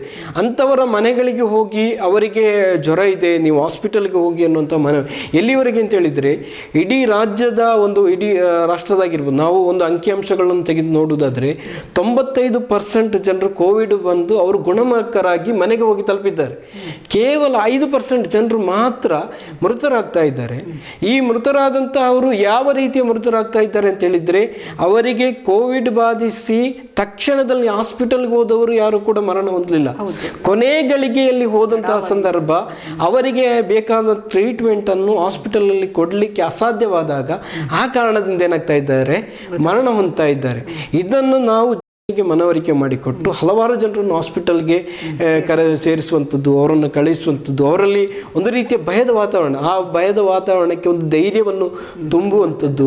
ಅದೇ ರೀತಿಯಲ್ಲಿ ವ್ಯಾಕ್ಸಿನ್ ತೆಗೆಯುವಾಗ ಕೂಡ ಹಲವಾರು ರೀತಿಯ ಭಯ ಇದೆ. ವ್ಯಾಕ್ಸಿನ್ ತೆಗೀಲಿಕ್ಕೂ ಕೂಡ ತುಂಬ ಜನರು ಹಿಂದೆಟಾಗ್ತಾ ಇದ್ದಾರೆ. ಆ ವ್ಯಾಕ್ಸಿನ್ ತೆಗೆಯುವಂಥ ವಿಚಾರದಲ್ಲಿಯೂ ಕೂಡ ನಾವು ಅವರಿಗೆ ಮನವರಿಕೆ ಮಾಡಿಕೊಡ್ತಾ ಇದ್ದೇವೆ. ಈಗ ಏನು 45ರಿಂದ 60ರವರೆಗೆ ಇದ್ದರೆ ಅವರ ಮನೆಗಳಿಗೆ ಹೋಗಿ ಅವರಿಗೆ ಕರ್ಕೊಂಡು ಹೋಗುವಂಥ ವ್ಯವಸ್ಥೆಯನ್ನು ಕೂಡ ನಮ್ಮ ಕಾರ್ಯಕರ್ತರು ಮಾಡಿ ಅವರಿಗೆ ಆಕ್ಸಿಜನ್ ಕೂಡ ಮಾಡಿದ್ದಾರೆ. ನಮ್ಮ ರಾಜ್ಯ ನಾಯಕರು ಕೂಡ ವ್ಯಾಕ್ಸಿನ್ ಅನ್ನು ತೆಗೆದು ಅದರ ವಿಡಿಯೋ ಫೋಟೋಗಳನ್ನು ವೈರಲ್ ಕೂಡ ಮಾಡಿದ್ದಾರೆ. ಅದೇ ರೀತಿಯಲ್ಲಿ ವ್ಯಾಕ್ಸಿನ್ ಅನ್ನು ತಗೊಳ್ಳೋದು ಬೇಡ, ವ್ಯಾಕ್ಸಿನ್ ತಗೊಂಡ್ರೆ ಅದೇನೋ ದೊಡ್ಡ ಮಹಾಮಾರಿ ಆಗುತ್ತೆ, ನಾಳೆ ದಿನ ಬಹಳ ತೊಂದರೆ ಆಗಿಬಿಡ್ತದೆ ಅಂತ ಹೇಳುವಂಥದ್ದು. ಆದರೆ ಈ 2ನೇ ಅಲೆಯ ಸಂದರ್ಭದಲ್ಲಿ ನಾವು ನೋಡಿದ್ದೇವೆ, ವ್ಯಾಕ್ಸಿನ್ ತಗೊಂಡಿದ್ದವ್ರು ಯಾರು ಕೂಡ ಮೃತಪಟ್ಟಿದ್ದು ಇಲ್ಲಿ ಕೂಡ ಉದಾಹರಣೆಗಳು ಹಾಗಾಗಿ ಬಹುಶಃ ವ್ಯಾಕ್ಸಿನ್ ಕೂಡ ನಿಮ್ಮ ಇದೇನು ಅಭಿಯಾನದಲ್ಲಿ ವ್ಯಾಕ್ಸಿನ್ ಅನ್ನು ಕೂಡ ತಾವು ತಗೊಂಡು ಬಂದ್ಬಿಡೋದು ಒಳ್ಳೇದು ಅಂತ ಅನಿಸ್ತದೆ. ಅಲ್ಲ, ನಾವು ಈಗಾಗಲೇ ಜನಜಾಗೃತಿಯನ್ನು ಈಗಾಗಲೇ ನಾವು ಮೂಡಿಸ್ತಾ ಇದ್ದೇವೆ. ಈಗಾಗಲೇ ನಾವು 2-3 ನುರಿತ ವೈದ್ಯರ ಒಂದು ವಿಡಿಯೋವನ್ನು ಕೂಡ ಮಾಡಿ ಆ ವಿಡಿಯೋವನ್ನು ಕೂಡ ನಾವೇನು ಮಾಡಿದ್ದೇವೆ, ಸಾಮಾಜಿಕ ಜಾಲತಾಣಗಳಲ್ಲಿ ವೈರಲ್ ಮಾಡಿದ್ದೇವೆ. ಅದೇ ರೀತಿಯಲ್ಲಿ ನಮ್ಮ ರಾಜ್ಯ ನಾಯಕರ ವ್ಯಾಕ್ಸಿನ್ ತೆಗೆಯುವುದನ್ನು ತೆಗೆದು ಕೂಡ ಯಾಕೆ ತಗೊಳ್ಳೋಕೆ ಹಿಂದೇಟಾಗ್ತಾರೆ, ಅದರಲ್ಲಿ ಎಸ್ಪೆಷಲಿ ನಾನು ಕೇಳಬಾರ್ದು, ಈ ಜಾತಿ ಜನಾಂಗ ಎಲ್ಲೇನ ಮೀರಿ ನಾವು ಕೆಲಸವನ್ನು ಮಾಡ್ತಿದ್ದೀರಾ ಅಂತ ಆಗಲೇ ಹೇಳಿದ್ವಿ. ಪಾಪ್ಯುಲರ್ ಫ್ರಂಟ್ ಆಫ್ ಇಂಡಿಯಾ ತನ್ನದೇ ಆದ ಕೆಲಸವನ್ನು ಮಾಡ್ತಾ ಇದೆ ಅಂತೂ ನಾನು ಕೇಳ್ತೇನೆ. ಕೆಲವರು ತುಂಬ ಹಿಂಜರಿತಾ ಇದ್ದಾರೆ ವ್ಯಾಕ್ಸಿನ್ ತಗೊಳ್ಳೋಕೆ, ಯಾಕೆ ಕಾರಣ ಏನು? ಒಂದು ರೀತಿಯ ಭಯ, ವ್ಯಾಕ್ಸಿನ್ ತೆಗೆದರೆ ಏನಾದರೂ ನಮಗೆ ಅಡ್ಡ ಪರಿಣಾಮ ಬರ್ತದೆಯೋ ಅನ್ನುವಂತಹ ಒಂದು ಭಯ, ತಪ್ಪು ಕಲ್ಪನೆಯೂ ಕೂಡ ಇದೆ. ಒಂದು ತಪ್ಪು ಕಲ್ಪನೆಯೂ ಕೂಡ ನಮ್ಮಲ್ಲಿ ತುಂಬ ಮಂದಿಯಲ್ಲಿದ್ದಾರೆ. ಆ ಒಂದು ಇದನ್ನು ಕೂಡ ತೆಗೆದುಕೊಂಡ ಕಾರಣದಿಂದ ಅವರಿಗೆ ಮನವರಿಕೆ ಮಾಡಿ ಕೊಡ್ತಾ ಇದ್ದೇವೆ. ಇದು ವ್ಯಾಕ್ಸಿನ್ ತೆಗೆಯುವ ಕಾರಣದಿಂದ ಎಲ್ಲಿಯೂ ಕೂಡ ಮತ ಹೊಂದಿರಲಿಲ್ಲ. ಆ 2 ವ್ಯಾಕ್ಸಿನ್ ತೆಗೆದಾಗ ಮಾತ್ರ ನಮಗೆ ಏನಾಗ್ತಾ ಇದೆ, ಒಂದು ಒಳ್ಳೆಯ ಇಮ್ಯುನಿಟಿ ಪವರ್ ಜಾಸ್ತಿ ಆಗ್ತಾ ಇದೆ. ಆ ಇಮ್ಯುನಿಟಿ ಪವರ್ ಜಾಸ್ತಿ ಆದ ಕಾರಣದಿಂದ ಮರಣ ಹೊಂದುವುದನ್ನು ತಪ್ಪಿಸಲಿಕ್ಕೆ ಸಾಧ್ಯತೆ ಇದೆ, ರೋಗದ ತೀವ್ರಗತಿಯನ್ನು ಕಡಿಮೆ ಮಾಡಲಿಕ್ಕೂ ಕೂಡ ಸಾಧ್ಯತೆ ಇದೆ ಎನ್ನುವುದನ್ನು ನಾವು ಮನವರಿಕೆ ಮಾಡಿಕೊಡು. ಅದರೊಂದಿಗೆ ಈಗ ವಿದೇಶಗಳಿಗೆ ಹೋಗುವುದಾದ್ರೂ ಕೂಡ ಈ ವ್ಯಾಕ್ಸಿನ್ ಕಡ್ಡಾಯವಾಗಿ ಮಾಡಿದ್ದಾರೆ. ಇದು ಕೂಡ ನಾವೇನು ಅಂತ ಹೇಳಿದ್ರೆ, ಅವರಿಗೆ ಧಾರ್ಮಿಕವಾದ ನಂಬಿಕೆಯು ಕೂಡ ಅವರಿಗೆ ಏನಿದೆ, ಮಕ್ಕಾ ಆಗಿರ್ಬೋದು, ಮದೀನಾ ಆಗಿರ್ಬೋದು, ಇಲ್ಲಿಗೆ ಧಾರ್ಮಿಕ ನಂಬಿಕೆ ಹೋಗ್ಲಿಕ್ಕೆ, ಆಗ ಅಲ್ಲಿ ಹೋಗಬೇಕು ಅಂತ ಹೇಳಿ ವ್ಯಾಕ್ಸಿನ್ ಕಡ್ಡಾಯ. ಈ ಒಂದು ಕಾರಣವನ್ನು ಹೇಳಿಯೂ ಕೂಡ ಅವರಿಗೆ ಮನವರಿಕೆಯನ್ನು ಮಾಡಿಕೊಡ್ತಾ ಇದ್ದೇವೆ. ನಾವು ವ್ಯಾಕ್ಸಿನ್ ತೆಗೆಯುವುದರಿಂದ ನಮ್ಮಲ್ಲಿ ಆರೋಗ್ಯವನ್ನು ಸಂರಕ್ಷಣೆ ಮಾಡಲಿಕ್ಕೆ ಸಾಧ್ಯತೆ ಇದೆ ಅನ್ನೋ ಸಾಂಕ್ರಾಮಿಕ ರೋಗ, ನೀನು ಮುಸ್ಲಿಮ್, ನೀನು ಹಿಂದೂ, ನೀನು ಕ್ರೈಸ್ತ ಅಂತೇಳಿ ಬರ್ತಾ ಇಲ್ಲ. ಬಹುಶಃ ತಾವೇ ನೋಡಿರ್ಬೋದು ಹ್ಯಾರಿ ಸರ್, ದೇವಾಲಯಗಳು ಬಾಗಿಲು ಮುಚ್ಚಿತು, ಚರ್ಚ್ಗಳು ಬಾಗಿಲು ಮುಚ್ಚಿತು, ಮಸೀದಿಗಳು ಬಾಗಿಲು ಮುಚ್ಚಿತು. ಆದರೆ ಆಸ್ಪತ್ರೆ ಎಲ್ಲರನ್ನ ಕರೀತು, ಎಲ್ಲರೂ ಬನ್ನಿ ಚಿಕಿತ್ಸೆಗೆ ನನ್ನ ಹತ್ರ, ನಾನೇ ದೇವರು ನಿಮಗೆ ಅಂತ ಹೇಳುವಂಥ ಆ ಒಂದು ಸಂದೇಶನ ಹೊರಗೆ ಹಿಡಿತು. ಈ ಕೊರೋನಾ ಯಾವಾಗ ಆರಂಭ ಆಯಿತು ಅಲ್ಲಿಂದ ಏನೋ ಒಂದು ರೀತಿಯ ಭಯದ ಆತಂಕಗಳಿರ್ಬೋದು, ಅಥವಾ ನಾನೇನೋ ಸಾಧಿಸಿಬಿಡ್ತೇನೆ ಅಂತ ಹೇಳೋದು ಕೂಡ ನನ್ನಿಂದ ನಾನು ಏನಲ್ಲ, ತೃಣಮೂಲ ನಾನು ಇಲ್ಲಿಗೆ ಅಂತ ಹೇಳೋದನ್ನು 2018ಕ್ಕೆ ನಮಗೆ ಗೊತ್ತಿದೆ. ಪ್ರಳಯ ವಿಕೋಪ ಸಂದರ್ಭದಲ್ಲಿ ಎಷ್ಟು ಜನ, ಬಹುಶಃ ಪ್ರತ್ಯಕ್ಷ ಸಾಕ್ಷಿ ಹ್ಯಾರಿಸ್, ತಾವು ಕೂಡ ನೋಡಿದ್ದೀರಾ, ಮನೆಗೆ ತೆರಳಿದ್ದೀರಾ, ಎಲ್ಲರನ್ನು ಭೇಟಿಯಾಗಿದ್ದೀರಾ, ಬೇಕಾದಂಥ ಫುಡ್ ಕಿಟ್ಟನ್ನು ಒದಗಿಸಿಕೊಟ್ಟಿರಾ. ಅಷ್ಟೊಂದು ಸಂದರ್ಭದಲ್ಲಿ ನಾನು ಕೂಡ ಸಾಕ್ಷಿ ತಾವು ಮಾಡಿದ ಕೆಲಸಕ್ಕೆ. ಆದರೆ ಕೊರೋನಾ ಆರಂಭದ ಅಲೆಗೂ 2ನೇ ಅಲೆಗೂ ಅಜಗಜಾಂತರ ವ್ಯತ್ಯಾಸಗಳಾಯಿತು. ಆರಂಭದಲ್ಲಿ ನೆಗ್ಲೆಕ್ಟ್ ಆಯಿತು, ಭಾಳಷ್ಟು ನೆಗ್ಲೆಕ್ಟ್ ಮಾಡಿಬಿಟ್ಟು, ಏನು ಸುಮ್ಮನೆ ಕೊರೋನಾ ಏನಿಲ್ಲ, ಎಲ್ಲ ಜನ ಎಲ್ಲ ಸುಳ್ಳು ಹೇಳ್ತಾ ಇದ್ದಾರೆ, ಏನಿಲ್ಲ ಅಂತ. ಆದರೆ 2ನೇ ಅಲೆಯಲ್ಲಿ ನಾವು ಬೇಕಾದಷ್ಟು ಜನನ ಕಳ್ಕೊಂಡ್ಬಿಟ್ಟು, ಒಳ್ಳೆಯವ್ರನ್ನ ಕಳ್ಕೊಂಡ್ಬಿಟ್ಟು, ಕೆಲವರ ಫೋಟೋಗಳು ನೋಡುವಾಗ, ಕೆಲವೊಮ್ಮೆ ಪೇಪರ್ ಓದುವಾಗ ಇವ್ರು ಹೋಗ್ಬಿಟ್ರಾ ಅಂತ ಹೇಳುವಷ್ಟು ಧಾವಂತಕ್ಕೆ ಬಂದು, ಯಾಕೆ ಇಷ್ಟು ಹೊಡೆತ ನಮಗೆ ಬಿತ್ತು ಅಂತ. ತಾವು ರಾಜ್ಯ PR ಆಗಿದ್ದರಿಂದ ಈ ಪ್ರಶ್ನೆ ತಮಗೆ ಕೇಳ್ತಾ ಇದ್ದೀನಿ, ಯಾಕೆ ಈ ಹೊಡೆತ ಬಿತ್ತು ಅಂತ. ಅಲ್ಲ, ಅದೇ ಮೊದಲನೆಯ ಅಲೆ ಯಾವಾಗ ಬಂತು ಆ ಸಂದರ್ಭದಲ್ಲಿ ತೆಗೆದುಕೊಳ್ಳಬೇಕಂತ ಪ್ರಿಕಾಷನ್ಸ್ 2ನೇ ಅಲೆಯಲ್ಲಿ ಸಂಪೂರ್ಣವಾಗಿ ನಿರ್ಲಕ್ಷ್ಯ. ಒಂದು, ಜನರು ಸಂಪೂರ್ಣವಾಗಿ ನಿರ್ಲಕ್ಷ್ಯ ಮಾಡಿದ್ದಾರೆ. ಮತ್ತೊಂದು, ಅದಕ್ಕಿಂತಲೂ ಹೆಚ್ಚಿನದಾಗಿ ಇಲ್ಲಿನ ರಾಜ್ಯ ಸರ್ಕಾರ ಆಗಿರ್ಬೋದು, ಕೇಂದ್ರ ಸರ್ಕಾರವಾಗಿ ಇರ್ಬೋದು, ಇದರಲ್ಲಿ ಜನರಿಗೆ ಬೇಕಂತ ಏನೆಲ್ಲ ಇದಿದೆ, ಅಗತ್ಯತೆ ಇದೆಯೋ, ಮುನ್ನೆಚ್ಚರಿಕೆ ಕ್ರಮಗಳಿದೆಯೋ ಅದನ್ನು ಸಂಪೂರ್ಣವಾಗಿ ನಿರ್ಲಕ್ಷ್ಯ ಮಾಡಿದ್ದಾರೆ. ಯಾವಾಗ ಬಾಕೆಲ್ಲ ರಾಜ್ಯಗಳಲ್ಲಿ, ರಾಷ್ಟ್ರಗಳಿಗೆ ನಾವು ಹೋಲಿಕೆ ಮಾಡಿದಾಗ ಅವರು ಬೇಕಾದಂಥ ಪ್ರಿಕಾಷನ್ಸ್ ತೆಗೆದಿದ್ದಾರೆ. ಆದರೆ ಇಂಡಿಯಾದಲ್ಲಿ ಅದು ಆಗಲಿಲ್ಲ. ಆ ಒಂದು ಮುನ್ನೆಚ್ಚರಿಕವಾದಂತಹ ಕ್ರಮಗಳನ್ನು ಕೈಗೊಳ್ಳಿಲ್ಲ. ಚುನಾವಣೆಗಳು, ಪಂಚರಾಜ್ಯಗಳಲ್ಲಿ ಚುನಾವಣೆ ಆದಾಗ ಕೂಡ ಅವರೇ ರ್ಯಾಲಿಗಳನ್ನು ಮಾಡುವಾಗ ಸಂಪೂರ್ಣವಾಗಿ ಯಾವುದೇ ಡಿಸ್ಟೆನ್ಸನ್ನು ಮೈಂಟೈನ್ ಮಾಡದೆ, ಮಾಸ್ಕ್ಗಳನ್ನು ಧರಿಸದೆ ಅವರು ಏನು ಮಾಡಿದ್ದಾರೆ, ಆ ಕೊರೋನಾದ ಸಂದರ್ಭದಲ್ಲಿ ಅವರು ಚುನಾವಣಾ ಪ್ರಚಾರವನ್ನು ಮಾಡಿದ್ದಾರೆ.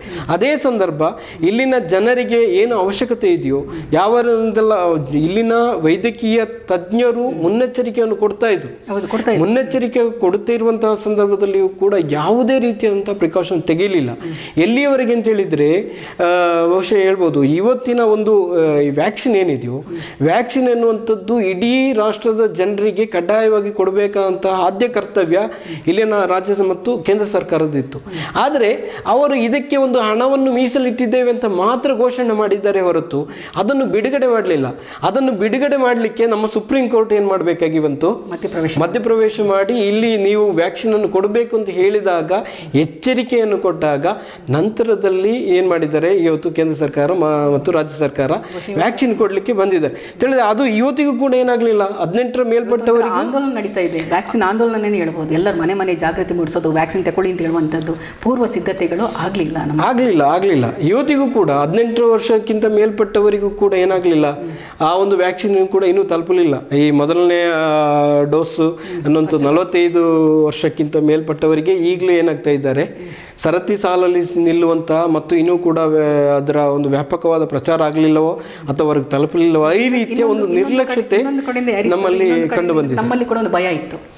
ಆರಂಭದಲ್ಲಿ ತುಂಬ ವ್ಯಾಕ್ಸಿನ್ಗಳು ವೇಸ್ಟ್ ಆಗಿ ಹೋಯ್ತು. ಆಗ ನಮ್ಮಲ್ಲಿ ಕೂಡ ಒಂದು ಭಯ ಇತ್ತು, ಬೇರೆಯವ್ರು ತಗೊಳ್ಳಿ, ಅವ್ರು ತಗೊಂಡು ನಂತರ ನಾವು ನೋಡ್ಕೊಳ್ಳೋ, ಇಲ್ಲಿ ನಾವೇ ಮುಂದೆ ಹೋಗೋದ ಪರಿಸ್ಥಿತಿಗಳು ಕೂಡ ಪ್ರಾಮಾಣಿಕವಾಗಿ ಒಪ್ಕೊಳ್ಳೋದಿಲ್ಲ, ನಾವು ಕೂಡ ಹೋಗುವಂಥ ಪರಿಸ್ಥಿತಿಗಳನ್ನ ಇರಲಿಲ್ಲ. ಸರ್, ಇನ್ನೊಂದು ಮುಖ್ಯವಾದ ಪ್ರಶ್ನೆ ತಮ್ಮನ್ನು ಕೇಳಬೇಕು. ಇಷ್ಟೆಲ್ಲ ಸೇವಾ ಕಾರ್ಯಗಳನ್ನು ತಾವು ಮಾಡಿದ್ರಿ, ತುಂಬ ಹೇಳಿರಿ. 2ನೇ ಅಲೆಯಲ್ಲಿ ಬೇಕಾದಷ್ಟು ಕೆಲಸಗಳನ್ನು, ಆ್ಯಂಬುಲೆನ್ಸಿಂದ ಇರ್ಬೋದು, ಬ್ಲಡ್ ಡೊನೇಟ್ ಮಾಡೋದು ಇರ್ಬೋದು, ಫುಡ್ ಕಿಟ್ ಕೊಡಬಹುದು, ಸುಮಾರು 13 ಲಕ್ಷಕ್ಕೂ ಅಧಿಕ ಫುಡ್ ಕಿಟ್ಗಳ ವಿತರಣೆಗಳಿರ್ಬೋದು ಅಲ್ವಾ? ಅಲ್ಲ, ಫುಡ್ ಕಿಟ್ಗಳು 7 ಲಕ್ಷಕ್ಕೂ ಅಧಿಕವಾದಂಥ ಫುಡ್ ಪ್ಯಾಕೆಟ್ಗಳನ್ನು ಕೊಟ್ಟಿದ್ದೇವೆ. ಅದೇ ರೀತಿ 2.5 ಲಕ್ಷಕ್ಕಿಂತ ಕುಟುಂಬಗಳಿಗೆ ಫುಡ್ ಕಿಟ್ಗಳ ವಿತರಣೆಗಳು, ಇವೆಲ್ಲ ಕೆಲಸಗಳನ್ನ ತಾವು ಮಾಡ್ಕೊಂಡು ಬರ್ತೀವಿ. ಇದು ಖರ್ಚು ವೆಚ್ಚನ ಯಾರು ಭರಿಸ್ತಾರೆ?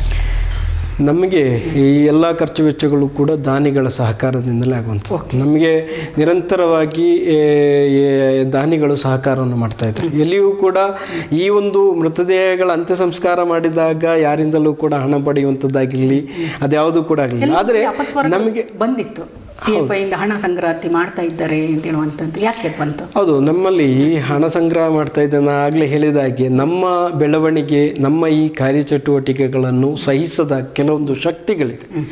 ಆ ಶಕ್ತಿಗಳಿಗೆ ಏನಾಗಿದೆ ಅಂತ ಹೇಳಿದರೆ, ಇದನ್ನು ಹೇಗಾದರೂ ಮಾಡಿ ನಮ್ಮ ಮೇಲೆ ಆರೋಪ ಮಾಡಬೇಕೆನ್ನುವಂಥ ಉದಾಹರಣೆ ಮಾಡಿದೆ. ಬೆಂಗಳೂರಿನ ಯಲಹಂಕದಲ್ಲಿ ಒಂದು ಮೃತದೇಹವನ್ನು ಅಂತ್ಯ ಸಂಸ್ಕಾರ ಮಾಡುವಂತಹ ಸಂದರ್ಭ, ಅಲ್ಲಿನ ಫೋಟೋವನ್ನು ತೆಗೆದು ಇವರು ಹಣವನ್ನು ಪಡೆಯುತ್ತಾ ಇದ್ದಾರೆ ಅಂತ ಹೇಳಿ ವ್ಯಾಪಕವಾಗಿ ಪ್ರಚಾರ ಮಾಡಿದ್ರು. ಆ ಸಂದರ್ಭದಲ್ಲಿ ಆ ಮೃತ ಹೊಂದಿದ ಆ ವ್ಯಕ್ತಿಯ ಮಗನು ಸ್ವತಃ ವಿಡಿಯೋವನ್ನು ಮಾಡಿ ಸಾಮಾಜಿಕ ಜಾಲತಾಣಗಳಲ್ಲಿ ಹರಿಬಿಡ್ತಾರೆ. ಎಲ್ಲಿವರೆಗೆ ಮೃತದೇಹಕ್ಕೆ ಹಣ ಪಡೆಯುವುದು ಹೋಗಲಿ, ಆಂಬ್ಯುಲೆನ್ಸ್ನ ಹಣವನ್ನು ಕೂಡ ಇವರು ಏನು ಮಾಡಲಿಲ್ಲ, ನಮ್ಮಿಂದ ಪಡೆಯಲಿಲ್ಲ ಎನ್ನುವಂತಹ ವಿಚಾರವನ್ನು ಅವರು ಸ್ಪಷ್ಟವಾಗಿ ಅಲ್ಲಿ ತಿಳಿಸ್ತಾರೆ. ದಾನಿಗಳು ನಮಗೆ ನಮಗೆ ಹಣವನ್ನು ಕೊಡ್ತಾ ಇದ್ದಾರೆ. ಅದೇ ರೀತಿಯಲ್ಲಿ ನಮಗೆ ಹಲವಾರು ಜನರು ಯಾರು ಈ ಒಂದು ಕೆಲಸ ಕಾರ್ಯಗಳನ್ನು ಮಾಡಿದಾಗ ಹಲವಾರು ಜನರು ನಮಗೆ ಪ್ರಾರ್ಥನೆಯೂ ಕೂಡ ಇದೆ. ಇದೆಲ್ಲವಾಗಿರ್ತದೆ ನಮ್ಮ ಈ ಒಂದು ಕೆಲಸ ಕಾರ್ಯಗಳನ್ನು ಮಾಡಲಿಕ್ಕೆ ಸಾಧ್ಯ. ಒಂದು ರೀತಿ ಬಲ ಸಿಕ್ಕಿದ್ದು. ಹೌದು. ಮತ್ತೊಂದು ಕಡೆಯಿಂದ ಟೆಲಿಕೌನ್ಸಿಲಿಂಗ್ ತಾವು ಮಾಡ್ತಾ ಇದ್ರಿ, ಯಾವ ರೀತಿ ಮಾಡ್ತಾ ಇದ್ರಿ ಟೆಲಿಕೌನ್ಸಿಲಿಂಗ್? ನಮ್ಮಲ್ಲಿ ಟೆಲಿಕೌನ್ಸಿಲಿಂಗ್ ಅನ್ನುವಂಥದ್ದು ನಾವು ಪ್ರಮುಖವಾಗಿ ಅದೇ ಹೇಳಿದಾಗೆ ತುಂಬ ಜನರಿಗೆ ಭಯ ಇದೆ. ವ್ಯಾಕ್ಸಿನ್ ತೆಗೆದಾಗಿರ್ಬೋದು, ಕೋವಿಡ್ಗೆ ವ್ಯಾಕ್ಸಿನ್ ಆಗಿರ್ಬೋದು ಅಥವಾ ಕೋವಿಡ್ ಆಗಿರ್ಬೋದು. ಈ ಸಂದರ್ಭ ನಾವೆಲ್ಲ ಕಡೆಗಳಲ್ಲಿ ಒಂದು ಹೆಲ್ಪ್ ಡೆಸ್ಕ್ ಅನ್ನು ತೆಗೆಯುವುದರ ಮೂಲಕ ಅಲ್ಲಿಗೆ ಎಲ್ಲರಿಗೂ ಕೂಡ ಕಾಲ್ ಮಾಡಿ ನಮ್ಗೆ ಏನೆಲ್ಲ ಸಮಸ್ಯೆಗಳಿದೆ, ಏನು ಮಾಡ್ಬೋದು, ಡೈರೆಕ್ಷನ್ಸ್ಗಳನ್ನು ಕೂಡ ನಮ್ಮಲ್ಲಿ ಕೇಳ್ತಾ ಇದ್ರು. ನಾವು ಪ್ರಮುಖವಾಗಿ ಮಂಗಳೂರಲ್ಲೇ, ಅದೇ ರೀತಿಯಲ್ಲಿ ಬೆಂಗಳೂರಲ್ಲಿ, ದಾವಣಗೆರೆ, ಮೈಸೂರು ಇಂತಹ ಕಡೆಗಳ ಪ್ರಮುಖ ನಗರಗಳಲ್ಲಿ ಹೆಲ್ಪ್ ಡೆಸ್ಕ್ ಮತ್ತು ಟೆಲಿಕೌನ್ಸಿಲಿಂಗ್ ಮಾಡಿದೆ. ಇದರಲ್ಲಿ ತುಂಬ ಜನರ ಕಾಲ್ ಬರುವುದರ ಮೂಲಕ ನಾವು ಅವರಿಗೆ ಮನವರಿಕೆ ಮಾಡಿಕೊಡುವುದರಿಂದ, ಅವರಿಗೆ ಈ ಒಂದು ಕೋವಿಡ್ನ ಬಗ್ಗೆ ಒಂದು ಜಾಗೃತಿಯನ್ನು ಮೂಡಿಸುವುದರಿಂದ, ನಮಗೆ ಬೇಕಾದಂತಹ ಎಲ್ಲ ರೀತಿಯ ಆರೋಗ್ಯದಲ್ಲಿ ನಾವು ಔಷಧಿಯನ್ನು ತೆಗೆದುಕೊಂಡ್ರೆ ನಮಗೆ ಈ ಕೋವಿಡಿಂದ ರಿಮೂವ್ ಆಗ್ಬೋದು, ಯಾವುದೇ ತೊಂದರೆಗಳಿಲ್ಲ ಎನ್ನುವಂತಹ ಒಂದು ಕೌನ್ಸಿಲಿಂಗ್, ಅವರ ಮನದಲ್ಲಿರುವಂಥ ಒಂದು ಭಯ ಏನಿದೆಯೋ ಅದನ್ನು ಹೋಗಲಾಡಿಸಲಿಕ್ಕೆ ಸಾಧ್ಯವಾಗಿದೆ ಮತ್ತು ಸಕ್ಸಸ್ ಕೂಡ ಆಗಿದೆ. ತುಂಬ ಜನರಿಗೆ ಉಪಕಾರ ಆಗಿದೆ. ನಿಮ್ಮಲ್ಲಿ ನುರಿತ ತಂಡ ಇದೆಯಾ ಅಥವಾ ತಾವು ಹೇಳಿದಾಗ ಸುಮಾರು 1 ಲಕ್ಷಕ್ಕೂ ಅಧಿಕ ಸಾಮಾಜಿಕ ಕಾರ್ಯಕರ್ತರ ಆ ತಂಡನೇ ಕೆಲಸ ಮಾಡುತ್ತೆ ಅಥವಾ ಮನೆ ಮನೆಗೆ ಜಾಗೃತಿ ಮೂಡಿಸಲಿಕ್ಕೆ ಸಪ್ರೇಟ್ ಆಗಿ ಒಂದು ಅದೇ ಈ ಇದರಲ್ಲಿ ನಾವೇನು ಮಾಡಿದ್ದೇವೆ ಅಂತ ಹೇಳಿದರೆ ಒಂದೊಂದು ತಂಡಗಳಿಗೆ ಒಂದೊಂದು ವ್ಯವಸ್ಥೆಯನ್ನು ಕೂಡ ಮಾಡಿದ್ದೇವೆ. ಅದರಲ್ಲಿ ಕೆಲವೊಂದು ಮಂದಿ ಫೋನ್ನಲ್ಲಿ ಮಾತಾಡಿ ಅವರಿಗೆ ಮನವರಿಕೆ ಮಾಡಿಕೊಡೋರು ಇರ್ಬೋದು, ಕೆಲವೊಂದು ಮಂದಿ ಅಂತ್ಯ ಸಂಸ್ಕಾರ ಮಾಡೋದ್ರಲ್ಲಾಗಿರ್ಬೋದು, ಕೆಲವೊಂದು ರಿಲೀಫ್ ವರ್ಕ್ ಮಾಡೋದ್ರಲ್ಲಾಗಿರ್ಬೋದು. ಈ ರೀತಿಯ ಕೆಲಸ ಕಾರ್ಯಗಳನ್ನು ನುರಿತರಾಗಿದೆ. ಅಂಥವರನ್ನು ಐಡೆಂಟಿಫೈ ಮಾಡಿಕೊಂಡು ಅವರಿಗೆ ಅದಕ್ಕೆ ಬೇಕಾದಂಥ ವ್ಯವಸ್ಥೆಗಳನ್ನು ಮಾಡಿದೆ. ಕೆಲವೊಂದು ಸ್ಟೂಡೆಂಟ್ಸ್ಗಳು ಇರ್ತಾರೆ, ಸ್ಟೂಡೆಂಟ್ಸ್ ಕಲಿತಂಥ ವ್ಯಕ್ತಿಗಳಿರ್ತಾರೆ, ಅವರಿಗೆ ಜಾಸ್ತಿಯಾಗಿ ಹೆಲ್ಪ್ ಡೆಸ್ಕ್ಗಳಲ್ಲಿ ಇರಿಸುವುದರಿಂದ ಅವರಿಗೆ ಮಾಹಿತಿಗಳು ಇರ್ತದೆ. ನಮ್ಮಲ್ಲಿಯೂ ಕೂಡ ಕೆಲವೊಂದು ನಾವು ಎಲ್ಲದಕ್ಕಿಂತಲೂ ಮುಂಚಿತವಾಗಿ ಸುಮಾರು 15 ಡಾಕ್ಟರ್ಸ್ಗಳನ್ನು ಕನ್ಸಲ್ಟ್ ಮಾಡಿದ್ದೇವೆ. ಡಾಕ್ಟರ್ಸ್ಗಳು ವ್ಯಾಕ್ಸಿನ್ನ ಬಗ್ಗೆ ಆಗಿರ್ಬೋದು, ಕೋವಿಡ್ನ ಬಗ್ಗೆ ಆಗಿರ್ಬೋದು, ಇದೆಲ್ಲವನ್ನು ಕನ್ಸಲ್ಟ್ ಮಾಡಿಕೊಂಡು ಅವರೆಲ್ಲರೊಂದಿಗೆ ಮಾಹಿತಿಯನ್ನು ಪಡೆದು ಆ ಮಾಹಿತಿಯನ್ನು ಪಡೆದ ನಂತರ ನಮ್ಮ ಕಾರ್ಯಕರ್ತರಿಗೆ ಇದರ ಒಂದು ತರಬೇತಿಯನ್ನು ಕೊಟ್ಟು ಅವರು ಅದರ ಮೂಲಕ ಈ ಕಾರ್ಯ ಕೌನ್ಸಿಲಿಂಗ್ ಅನ್ನು ಮಾಡ್ತಾ ಇದ್ದಾರೆ, ಜಾಗೃತಿಯನ್ನಾಗಿದೆ ಮಾಡ್ತಾ ಇದ್ದೇವೆ. ಬಹುಶಃ ಬಹಳಷ್ಟು ಚರ್ಚೆಗಳನ್ನು ಮಾಡಿದ್ವಿ. ಕೊನೆಯದಾಗಿ ಒಂದು ಪ್ರಶ್ನೆ, ಇನ್ನೆರಡು ಪ್ರಶ್ನೆ ಇದೆ ಬಾಕಿ ಇದೆ. ಯಾರಿ ಸರ್, 2 ಪ್ರಶ್ನೆಗೆ ಉತ್ತರ ಕೊಡ್ತೀರಾ ಅಂತ ವಿಶ್ವಾಸ ನನಗಿದೆ. ಅದಕ್ಕಿಂತ ಮುಂಚೆ ತಮಗೆ ಬಹಳಷ್ಟು ನೋವು ಕೊಟ್ಟ ಘಟನೆ ಯಾವುದರ ರೀತಿಯ ಅಂತ? ಕೊರೋನಾ 1ನೇ ಅಲೆ ಇರ್ಬೋದು, 2ನೇ ಅಲೆ ಇರ್ಬೋದು, ಇದರಲ್ಲಿ ಕೆಲಸವನ್ನು ಮಾಡುವಂಥ ಸಂದರ್ಭದಲ್ಲಿ ನಾವು ಇಷ್ಟೆಲ್ಲ ನಿಸ್ವಾರ್ಥ ಸೇವೆ ಮಾಡ್ತಾ ಇದ್ರು ಕೂಡ ಯಾಕೆ ಈ ರೀತಿ ಒಂದು ರೀತಿ ಕುವಾಹಕದ ಮಾತುಗಳಿದ್ದಾವೆ ಅಥವಾ ನಮ್ಮನ್ನು ಯಾಕೆ ಈ ರೀತಿ ಚುಚ್ಚುತ್ತಾರೆ ಅಂತ ಅನಿಸಿದೆಯಾ ತಿಳಿದರೆ? ನಮ್ಮಲ್ಲಿ ನಾವು ಒಂದು ಸ್ಪಷ್ಟವಾಗಿ ಹೇಳಬೇಕು ಅಂತ ಹೇಳಿದರೆ, ನಾವು ನಮ್ಮ ಹೋರಾಟ ಅಥವಾ ಈ ಕೋವಿಡ್ ಆಗಿರ್ಬೋದು, ಪ್ರಕೃತಿ, ಇದೆಲ್ಲದರಲ್ಲಿಯೂ ಕೂಡ ನಾವು ನಿರಂತರವಾಗಿ ದಮನಿತ ವರ್ಗ, ಶೋಷಿತರಿಗೆ ಯಾರಿಗೆ ಅನ್ಯಾಯ ಆಗ್ತಾ ಇದೆ ಅದರ ವಿರುದ್ಧವಾಗಿ ಹೋರಾಟ ಮಾಡ್ತಾ ಇದ್ದೇವೆ. ಈ ಅನ್ಯಾಯವಾಗಿ ಮಾಡ್ತಾ ಇರುವ ಕಾರಣದಿಂದ ನಮ್ಮಲ್ಲಿ ಒಂದು ಸ್ಪಷ್ಟವಾಗಿದೆ ಅಂತೇಳಿದರೆ, ಇವತ್ತು ಯಾರು ದೂರ ತಳ್ಳಲ್ಪಟ್ಟಿದ್ದಾರೆಯೋ ಅವರ ಒಂದು ಪ್ರತಿನಿಧಿಯಾಗಿ ಆಗಿದ್ದೇವೆ ನಾವು ಕಾರ್ಯವನ್ನು ನಿರ್ವಹಿಸ್ತಾ ಇರುವಂಥದ್ದು. ಆಗ ನಮ್ಮನ್ನು ತುಳಿಯಲಿಕ್ಕೆ ಇನ್ನೂ ಕೂಡ ಪ್ರಯತ್ನ ಪಡ್ತಾ ಇದ್ದಾರೆ. ಆದರೆ ಅದರ ಯಾವುದರ ಬಗ್ಗೆ ನಾವೇನು ಮಾಡ್ತಾ ಇಲ್ಲ, ಕೇರ್ ಮಾಡ್ತಾ ಇಲ್ಲ. ನಾವು ಇನ್ನೂ ಕೂಡ ಅದರಿಂದ ಇನ್ನೂ ಕೂಡ ಹೆಚ್ಚಿನ ಮುತುವರ್ಜಿಯೊಂದಿಗೆ ಮುಂದೆ ಕೆಲಸವನ್ನು ಮಾಡ್ತಾ ಇದ್ದೇವೆ. ಯಾರ ಮಾತಿಗೂ ಕೂಡ ಆರೋಪಗಳು ಮಾಡ್ತಾ ಇರುವಂಥದ್ದು ಮಾಡ್ತಾ ಇರಲಿ, ಆದರೆ ನಮ್ಮ ಕೆಲಸ ಕಾರ್ಯಗಳಲ್ಲಿ ರಾಜ್ಯರಹಿತವಾಗಿ ನಾವು ಈ ಕೆಲಸ ಕಾರ್ಯಗಳನ್ನು ಮಾಡ್ತಾ ಇದ್ದೇವೆ. ಕೊನೆಯದಾಗಿ ಬಹುಶಃ ಈ ಪ್ರಶ್ನೆ ಕೇಳಲೇಬೇಕು ಅಂತ ಅನ್ನಿಸ್ತಾ ಇದೆ. PFIನ ನಿಷೇಧಿಸಬೇಕು ಅಂತ ಹೇಳುವಂಥ ಒತ್ತಾಯ ಕೇಳಿ ಬರ್ತಾ ಇದೆ. ಯಾಕೆ ಅಂತ ಇದಕ್ಕೆ ಪೂರಕವಾಗಿ ನಾನು ಆರಂಭದಲ್ಲಿ ತಮ್ಮನ್ನು ಕೇಳಿದೆ, STPI ಮತ್ತು PFIನ ವ್ಯತ್ಯಾಸ ಏನು ಅಂತ. ತಾವು PFIದು ಹೇಳಿದರು, ದಲಿತರ, ಶೋಷಿತರ, ಅಲ್ಪಸಂಖ್ಯಾತರ ಧ್ವನಿಯಾಗಿ ಇದೆ. ಆದರೆ STPI ಒಂದು ರಾಜಕೀಯ ಪಕ್ಷವಾಗಿ ಹೊರಹೊಮ್ತಾ ಇದೆ ಅಂತ. ಈ ದಲಿತರ, ಶೋಷಿತರ, ಅಲ್ಪಸಂಖ್ಯಾತರ ಧ್ವನಿಯಾಗಿರುವಂಥದ್ದು ಇರುವಂತಹ ಸಂದರ್ಭದಲ್ಲಿ PFI, ಪಾಪ್ಯುಲರ್ ಫ್ರಂಟ್ ಆಫ್ ಇಂಡಿಯಾನ ನಿಷೇಧ ಮಾಡಬೇಕು ಅಂತ ಹೇಳುವಂಥ ಒಂದು ರೀತಿಯ ಕೂಗುಗಳು ಕೇಳಿ ಬರ್ತಾ ಇದ್ದಾವೆ. ತಮಗೆ ಗೊತ್ತಿದೆ ಬಹಳಷ್ಟು ಕಡೆಗಳಲ್ಲಿ ಕೂಗುಗಳು ಯಾಕೆ ಕೇಳಿ ಬರ್ತಾ ಇದೆ ಅಂತ. ಪಾಪ್ಯುಲರ್ ಫ್ರಂಟ್ ಆಫ್ ಇಂಡಿಯಾ ಕಳೆದ ಹಲವಾರು ವರ್ಷಗಳಿಂದ ಇಲ್ಲಿ ಕಾರ್ಯಾಚರಣೆಯನ್ನು ಮಾಡ್ತಾ ಇದೆ. ಈ ಕಾರ್ಯಚಟುವಟಿಕೆಗಳು ಏನಿದೆಯೋ ಇದರಲ್ಲಿ ನಿಸ್ವಾರ್ಥವಾದ ಸೇವೆ. ಎಷ್ಟು ವರ್ಷ ಆಯಿತು ನಿಮ್ಮ? 2007ರಲ್ಲಿ ಪಾಪ್ಯುಲರ್ ಫ್ರಂಟ್ ಇಲ್ಲಿ ಕಾರ್ಯಾಚರಣೆಯನ್ನು ಮಾಡಲಿಕ್ಕೆ ಪ್ರಾರಂಭ. ಈಗ ಸುಮಾರು 14 ವರ್ಷ ನಮ್ಮ ಕಾರ್ಯಚಟುವಟಿಕೆಗಳು ನಡೆಸ್ತಾ ಬರ್ತಾ ಇದೆ. ಈ 14 ವರ್ಷಗಳಲ್ಲಿ ಎಲ್ಲಿಯೂ ಕೂಡ ರಾಷ್ಟ್ರಕ್ಕೆ ವಿರೋಧವಾದ ಅಥವಾ ಈ ದೇಶಕ್ಕೆ ಮಾರಕವಾದ ಯಾವುದೇ ಒಂದು ಕಾರ್ಯಚಟುವಟಿಕೆಗಳನ್ನು ನಾವು ಮಾಡಲಿಲ್ಲ. ಅದಕ್ಕೆ ನಾವು ಕೂಡ ಸನ್ನದ್ಧರು ಕೂಡ ಅಲ್ಲ. ಈ ದೇಶದಲ್ಲಿರುವಂತಹ ತುಳಿತಕ್ಕೊಳಗಾದವರಿಗೆ ಬೇಕಾದ ಹೋರಾಟದಲ್ಲಿ ನಾವು ಮುಂಚೂಣಿಯಲ್ಲಿದ್ದೇವೆ. ಆ ಮುಂಚೂಣಿಯಲ್ಲಿ ಇರುವಂತಹ ಸಂದರ್ಭದಲ್ಲಿ ಎಲ್ಲಿ ಹಕ್ಕುಗಳು ವಂಚಿತರಾದಂತಹ ಸಂದರ್ಭ, ಆ ಹಕ್ಕಿಗೆ ಬೇಕಾಗಿ ನಾವು ಹೋರಾಟ ಮಾಡ್ತೇವೆ. ಉದಾಹರಣೆಗೆ ದಿಡ್ಡಳ್ಳಿ ಹೋರಾಟ ಆಗಿರಬಹುದು ಅಥವಾ ಇನ್ನಿತರ ಹೋರಾಟ. ನಾವು ಹೋರಾಟದಲ್ಲಿ PFI ಪ್ರಮುಖ ಪಾತ್ರವನ್ನು ಅದಕ್ಕೆ ಬರ್ತಾ ಇರೋದು. ಈ ಹೋರಾಟವನ್ನು ಮಾಡ್ತಾ ಇರುವಂತಹ ಸಂದರ್ಭದಲ್ಲಿ ನಮ್ಮ ಈ ಹೋರಾಟದಿಂದ ಕೆಲವೊಂದು ಶಕ್ತಿಗಳಿಗೆ ಸಹಿಸಲಿಕ್ಕೆ ಅಸಾಧ್ಯವಾಗ್ತಾ ಇದೆ. ತಿಳಿದ್ರೆ ಅವರ ಬಂಡವಾಳಗಳು ಪದೇ ಹೇಳ್ತಾ ಇದ್ರಿ, ಕೆಲವೊಂದು ಶಕ್ತಿಗಳಿಗೆ ಅಂತ. ಒಂದು 10 ಸಲ ಆಯ್ತು ನಿಮ್ಮ ಬಾಯಿಂದ ನಾನು ಈ ಕೆಲವು ಶಕ್ತಿಗಳಿಗೆ ಅಂತ. ಹೌದು, ಅವರಿಗೆ ಅದು ಸಹಿಸಲಿಕ್ಕೆ ಆಗ್ತಾ ಇಲ್ಲ. ಅವರ ಬಂಡವಾಳಗಳು ಬಯಲಾಗ್ತಾ ಇದೆ. ನಿಮ್ಮ ದೇಶ ಬಹಳ ಇದು ಕಲ್ಪನೆಗಳು ಸರಿಯಾಗಿದೆ. ಒಂದು ಕಡೆಯಿಂದ ದಲಿತರ, ದಮನಿತರ ಮತ್ತು ಅಲ್ಪಸಂಖ್ಯಾತರ ಶೋಷಣೆಗೆ ಯಾರು ಒಳಗಾಗಿರ್ತಾರೆ ಅವರ ಧ್ವನಿಗೆ ಪ್ರತಿಧ್ವನಿಯಾಗಿ ನೀವಿರುವಂಥ ಸಂಘಟನೆ. ತಾವೇ ಆರಂಭದಲ್ಲಿ ನಮ್ಮದು ಉಗ್ರವಾದಿ ಸಂಘಟನೆಗಳಲ್ಲ, ಕೋಮುವಾದಿ ಸಂಘಟನೆಗಳಲ್ಲ, ಬೆಂಕಿ ಹಚ್ಚುವ ಸಂಘಟನೆಗಳಲ್ಲ ಅಂತ ಇದ್ದಾಗ PFI ಅಂತ ಹೇಳಿದ ತಕ್ಷಣ ಮನಸ್ಸಿಗೆ ಎಲ್ಲೋ ರೀತಿ ಟಕ್ ತಕ್ಕಂತಾಗಿ ಒಂದು ರೀತಿ ವಿಭಿನ್ನ ಚಿಂತನೆಗಳು ಹರಿಯುತ್ತದೆ ಯಾಕೆ? ಹೌದು, ಅದೇ ನಾನು ಹೇಳ್ತಾ ಇರುವಂಥದ್ದು. ಈ ರೀತಿಯಲ್ಲಿ ಆ ಅನ್ಯಾಯಕ್ಕೊಳಗಾದಾಗನೇ ಯಾರಿಗೆ ಹಕ್ಕುಗಳು ಸಿಗ್ತಾ ಇಲ್ಲ, ಆ ಹಕ್ಕುಗಳು ವಂಚಿಸಲ್ಪಟ್ಟಂತಹ ಸಂದರ್ಭದಲ್ಲಿ, ಮತ್ತು ಇಲ್ಲಿ ಈ ಭಾರತ ದೇಶ ಪ್ರಜಾಪ್ರಭುತ್ವ ರಾಷ್ಟ್ರ, ಜಾತ್ಯತೀತ ರಾಷ್ಟ್ರವಾಗಿದೆ. ಇಲ್ಲಿ ಎಲ್ಲರಿಗೂ ಸಮಾನತೆ, ಎಲ್ಲರಿಗೂ ಕೂಡ ಸಮಬಾಳು ಇದೆ, ಎಲ್ಲರಿಗೂ ಅವರದೇ ಆದಂತಹ ಸ್ವಾತಂತ್ರ್ಯಗಳಿದೆ, ಅವರದೇ ಆದ ಹಕ್ಕುಗಳು ಇಲ್ಲಿನ ಸಂವಿಧಾನ ಕಲ್ಪಿಸಿಕೊಡ್ತದೆ. ಆ ಹಕ್ಕುಗಳು ನಿರಾಕರಿಸಲ್ಪಟ್ಟಾಗ ನಾವು ಹೋರಾಟಕ್ಕೆ ಇಳಿತಾ ಇದ್ದೇವೆ. ಆ ಹೋರಾಟಗಳು ಇಳಿದಂತಹ ಸಂದರ್ಭದಲ್ಲಿ ಇಲ್ಲಿ ಅದನ್ನು ಸಹಿಸಲಿಕ್ಕೆ ಸಾಗದಂತಹ ವ್ಯಕ್ತಿಗಳು ನಮ್ಮ ಮೇಲೆ ಇಲ್ಲ ಸಲ್ಲದ ಆರೋಪಗಳನ್ನು ಮಾಡ್ತಾ ಇದ್ದಾರೆ. ಈ ಆರೋಪಗಳನ್ನು ಮಾಡಿದಾಗ ನಮ್ಮನ್ನು ನಿಷೇಧಕ್ಕೊಳಪಡಿಸಬೇಕು ಅನ್ನುವಂಥದ್ದು ಇಲ್ಲಿವರೆಗೆ ಅಂತ ಹೇಳಿದರೆ, ಈ ದೇಶದಲ್ಲಿ ನಿಮಗೆ ಗೊತ್ತಿರ್ಬೋದು, ಈ ದೇಶದಲ್ಲಿ ಮಲೆಂಗಾವ್ ಸ್ಫೋಟ ಆಯಿತು, ಮಕ್ಕಾ ಮಸೀದಿಯ ಸ್ಫೋಟವಾಯಿತು, ಗಾಂಧಿಯ ಹತ್ಯೆ ಆಯಿತು. ಇಂತಹ ಯಾವುದೇ ಘಟನೆಯಲ್ಲಿ ಪಾಪ್ಯುಲರ್ ಫ್ರಂಟನ್ನು ಬೊಟ್ಟು ಮಾಡಿ ತೋರಿಸಲಿಕ್ಕೆ ಸಾಧ್ಯವಿಲ್ಲ. ಇಂಥ ಯಾವುದೇ ಕೋಮುವಾದ ಆಗಲಿ ಉಗ್ರವಾದ ಚಟುವಟಿಕೆಗಳಲ್ಲಿ ಪಾಪ್ಯುಲರ್ ಫ್ರಂಟ್ ಇಲ್ಲ. ಆದರೂ ಕೂಡ ನಮ್ಮನ್ನು ಗುರಿಪಡಿಸ್ತಾ ಇರುವಂಥದ್ದು ನಿಮಗೆ ಕಂಡು ಬರಲಿಕ್ಕೆ ಸಾಧ್ಯತೆ ಇದೆ. ಈಗ ಈ ಬ್ಯಾನ್ ಮಾಡಬೇಕು ಎಂದು ಹೇಳುತ್ತಿರುವಂಥ ವ್ಯಕ್ತಿಗಳೇ ಅಧಿಕಾರಕ್ಕೆ ಬಂದು 7 ವರ್ಷ ಆಯಿತು. 7 ವರ್ಷ ರಾಷ್ಟ್ರದಲ್ಲಿದ್ದಾರೆ, ರಾಜ್ಯದಲ್ಲಿಯೂ ಕೂಡ ಇದ್ದಾರೆ. ಇದಕ್ಕಿಂತಲೂ ಮುಂಚಿತವಾಗಿ ಅವರು ನಮ್ಮನ್ನು ಬ್ಯಾನ್ ಮಾಡಬೇಕು ಅನ್ನುವಂಥ ವಿಚಾರವನ್ನು ಹೇಳ್ತಾ ಇದ್ದಾರೆ. ಆದರೆ ಎಲ್ಲಿಯೂ ಕೂಡ ಈ 7 ವರ್ಷದಲ್ಲಿ ಅವರಿಗೆ ಬ್ಯಾನ್ ಮಾಡಲಿಕ್ಕಿರುವಂಥ ಅವಕಾಶ ಇತ್ತು. ಯಾಕೆ ಅವರು ಬ್ಯಾನ್ ಮಾಡಲಿಲ್ಲ? ಅವರು ಇನ್ನೂ ಕೂಡ ಬ್ಯಾನ್ ಮಾಡಲಿಲ್ಲ. ಯಾಕೆ ಅಂತ ಹೇಳಿದರೆ, ಎಲ್ಲಿಯೂ ಕೂಡ ನಮ್ಮನ್ನು ಉಗ್ರಗಾಮಿ ಅಥವಾ ಭಯೋತ್ಪಾದಕ ಕೃತ್ಯ ಎಸಗುತ್ತಿದ್ದಾರೆ ಎನ್ನುವುದನ್ನು ಬೊಟ್ಟು ಮಾಡಿ ತೋರಿಸಲಿಕ್ಕಿರುವ ಯಾವುದೇ ದಾಖಲಾತಿ ಅವರ ಬಳಿಯಲ್ಲಿ ಇಲ್ಲದೆ ಇರುವ ಕಾರಣದಿಂದಾಗಿರುತ್ತದೆ ನಮ್ಮ ಮೇಲೆ ಅವರು ಈ ರೀತಿಯ ಒಂದು ಆರೋಪವನ್ನು ಹೊರಿಸ್ತಾ ಇದ್ದಾರೆ. ಹಾಗಿದ್ದರೆ ನಾವು PFI ದೇಶಗಳನ್ನು ಯಾಕೆ ನೀವು ನೇರವಾಗಿ ಜನರ ಬಾಗಿಲಿಗೆ ತಲುಪಿಸಲಿಕ್ಕೆ ಅಥವಾ ಪ್ರಚಾರದ ಮೂಲಕ ಹೇಳಲಿಕ್ಕೆ ಎಲ್ಲ ಒಂದು ರೀತಿ ಎಡಗಿದ್ರಿ ಅಂತ ಅನಿಸ್ಲಿಲ್ಲ ತಮಗೆ? ಇಲ್ಲ, ನಾವು ಪ್ರತಿಯೊಂದು ಸಂದರ್ಭದಲ್ಲಿಯೂ ಕೂಡ ನಾವು ಜನರಿಗೆ ತಿಳಿಸಿಕೊಡ್ತೇವೆ, ಜನರಿಗೆ ಜಾಗೃತಿಯನ್ನು ಮೂಡಿಸ್ತಾ ಇದ್ದೇವೆ. ಎಲ್ಲಿ ಹಕ್ಕು ವಂಚಿತ ಆಗ್ತಾ ಇದೆ ಆ ಸಂದರ್ಭದಲ್ಲಿ ಜನರಿಗೆ ಜಾಗೃತಿ ಮೂಡಿಸ್ತಾ ಇದ್ದೇವೆ. ಅದೇ ರೀತಿಯಲ್ಲಿ ನಾವು ಮ್ಯಾಕ್ಸಿಮಮ್ ಎಲ್ಲ ಮಾಧ್ಯಮಗಳ ಮೂಲಕವೂ ಕೂಡ ಹೇಳ್ತಾ ಇದ್ದೇವೆ. ಆದರೆ ಒಂದು ದುರದೃಷ್ಟವಶಾತ್ ಏನು ಅಂತ ಹೇಳಿದರೆ, ನಮ್ಮ ಈ ಒಂದು ವಿಚಾರಗಳು ಹೈಲೈಟ್ ಆಗ್ತಾ ಇಲ್ಲ. ಎಲ್ಲಿ ವಿವಾದಗಳು ಮಾತ್ರ ನಮ್ಮ ಮೇಲೆ ಬಂದಾಗ ಇಲ್ಲಿ ಎಲ್ಲವೂ ಕೂಡ ಹೈಲೈಟ್ ಆಗ್ತಾ ಇದೆ. ಯಾವಾಗ ನಾವು ಸತ್ಯವನ್ನು ತಿಳಿಸ್ತಾ ಇದ್ದೇವೆ, ನಾವು ಜನರಿಗೆ ಜಾಗೃತಿಯನ್ನು ಮೂಡಿಸ್ತಾ ಇದ್ದೇವೆ, ಇದು ಎಲ್ಲಿಯೂ ಕೂಡ ಏನಾಗ್ತಾ ಇಲ್ಲ, ಪ್ರಚಾರವನ್ನು ಪಡೆಯುತ್ತಾ ಇಲ್ಲ.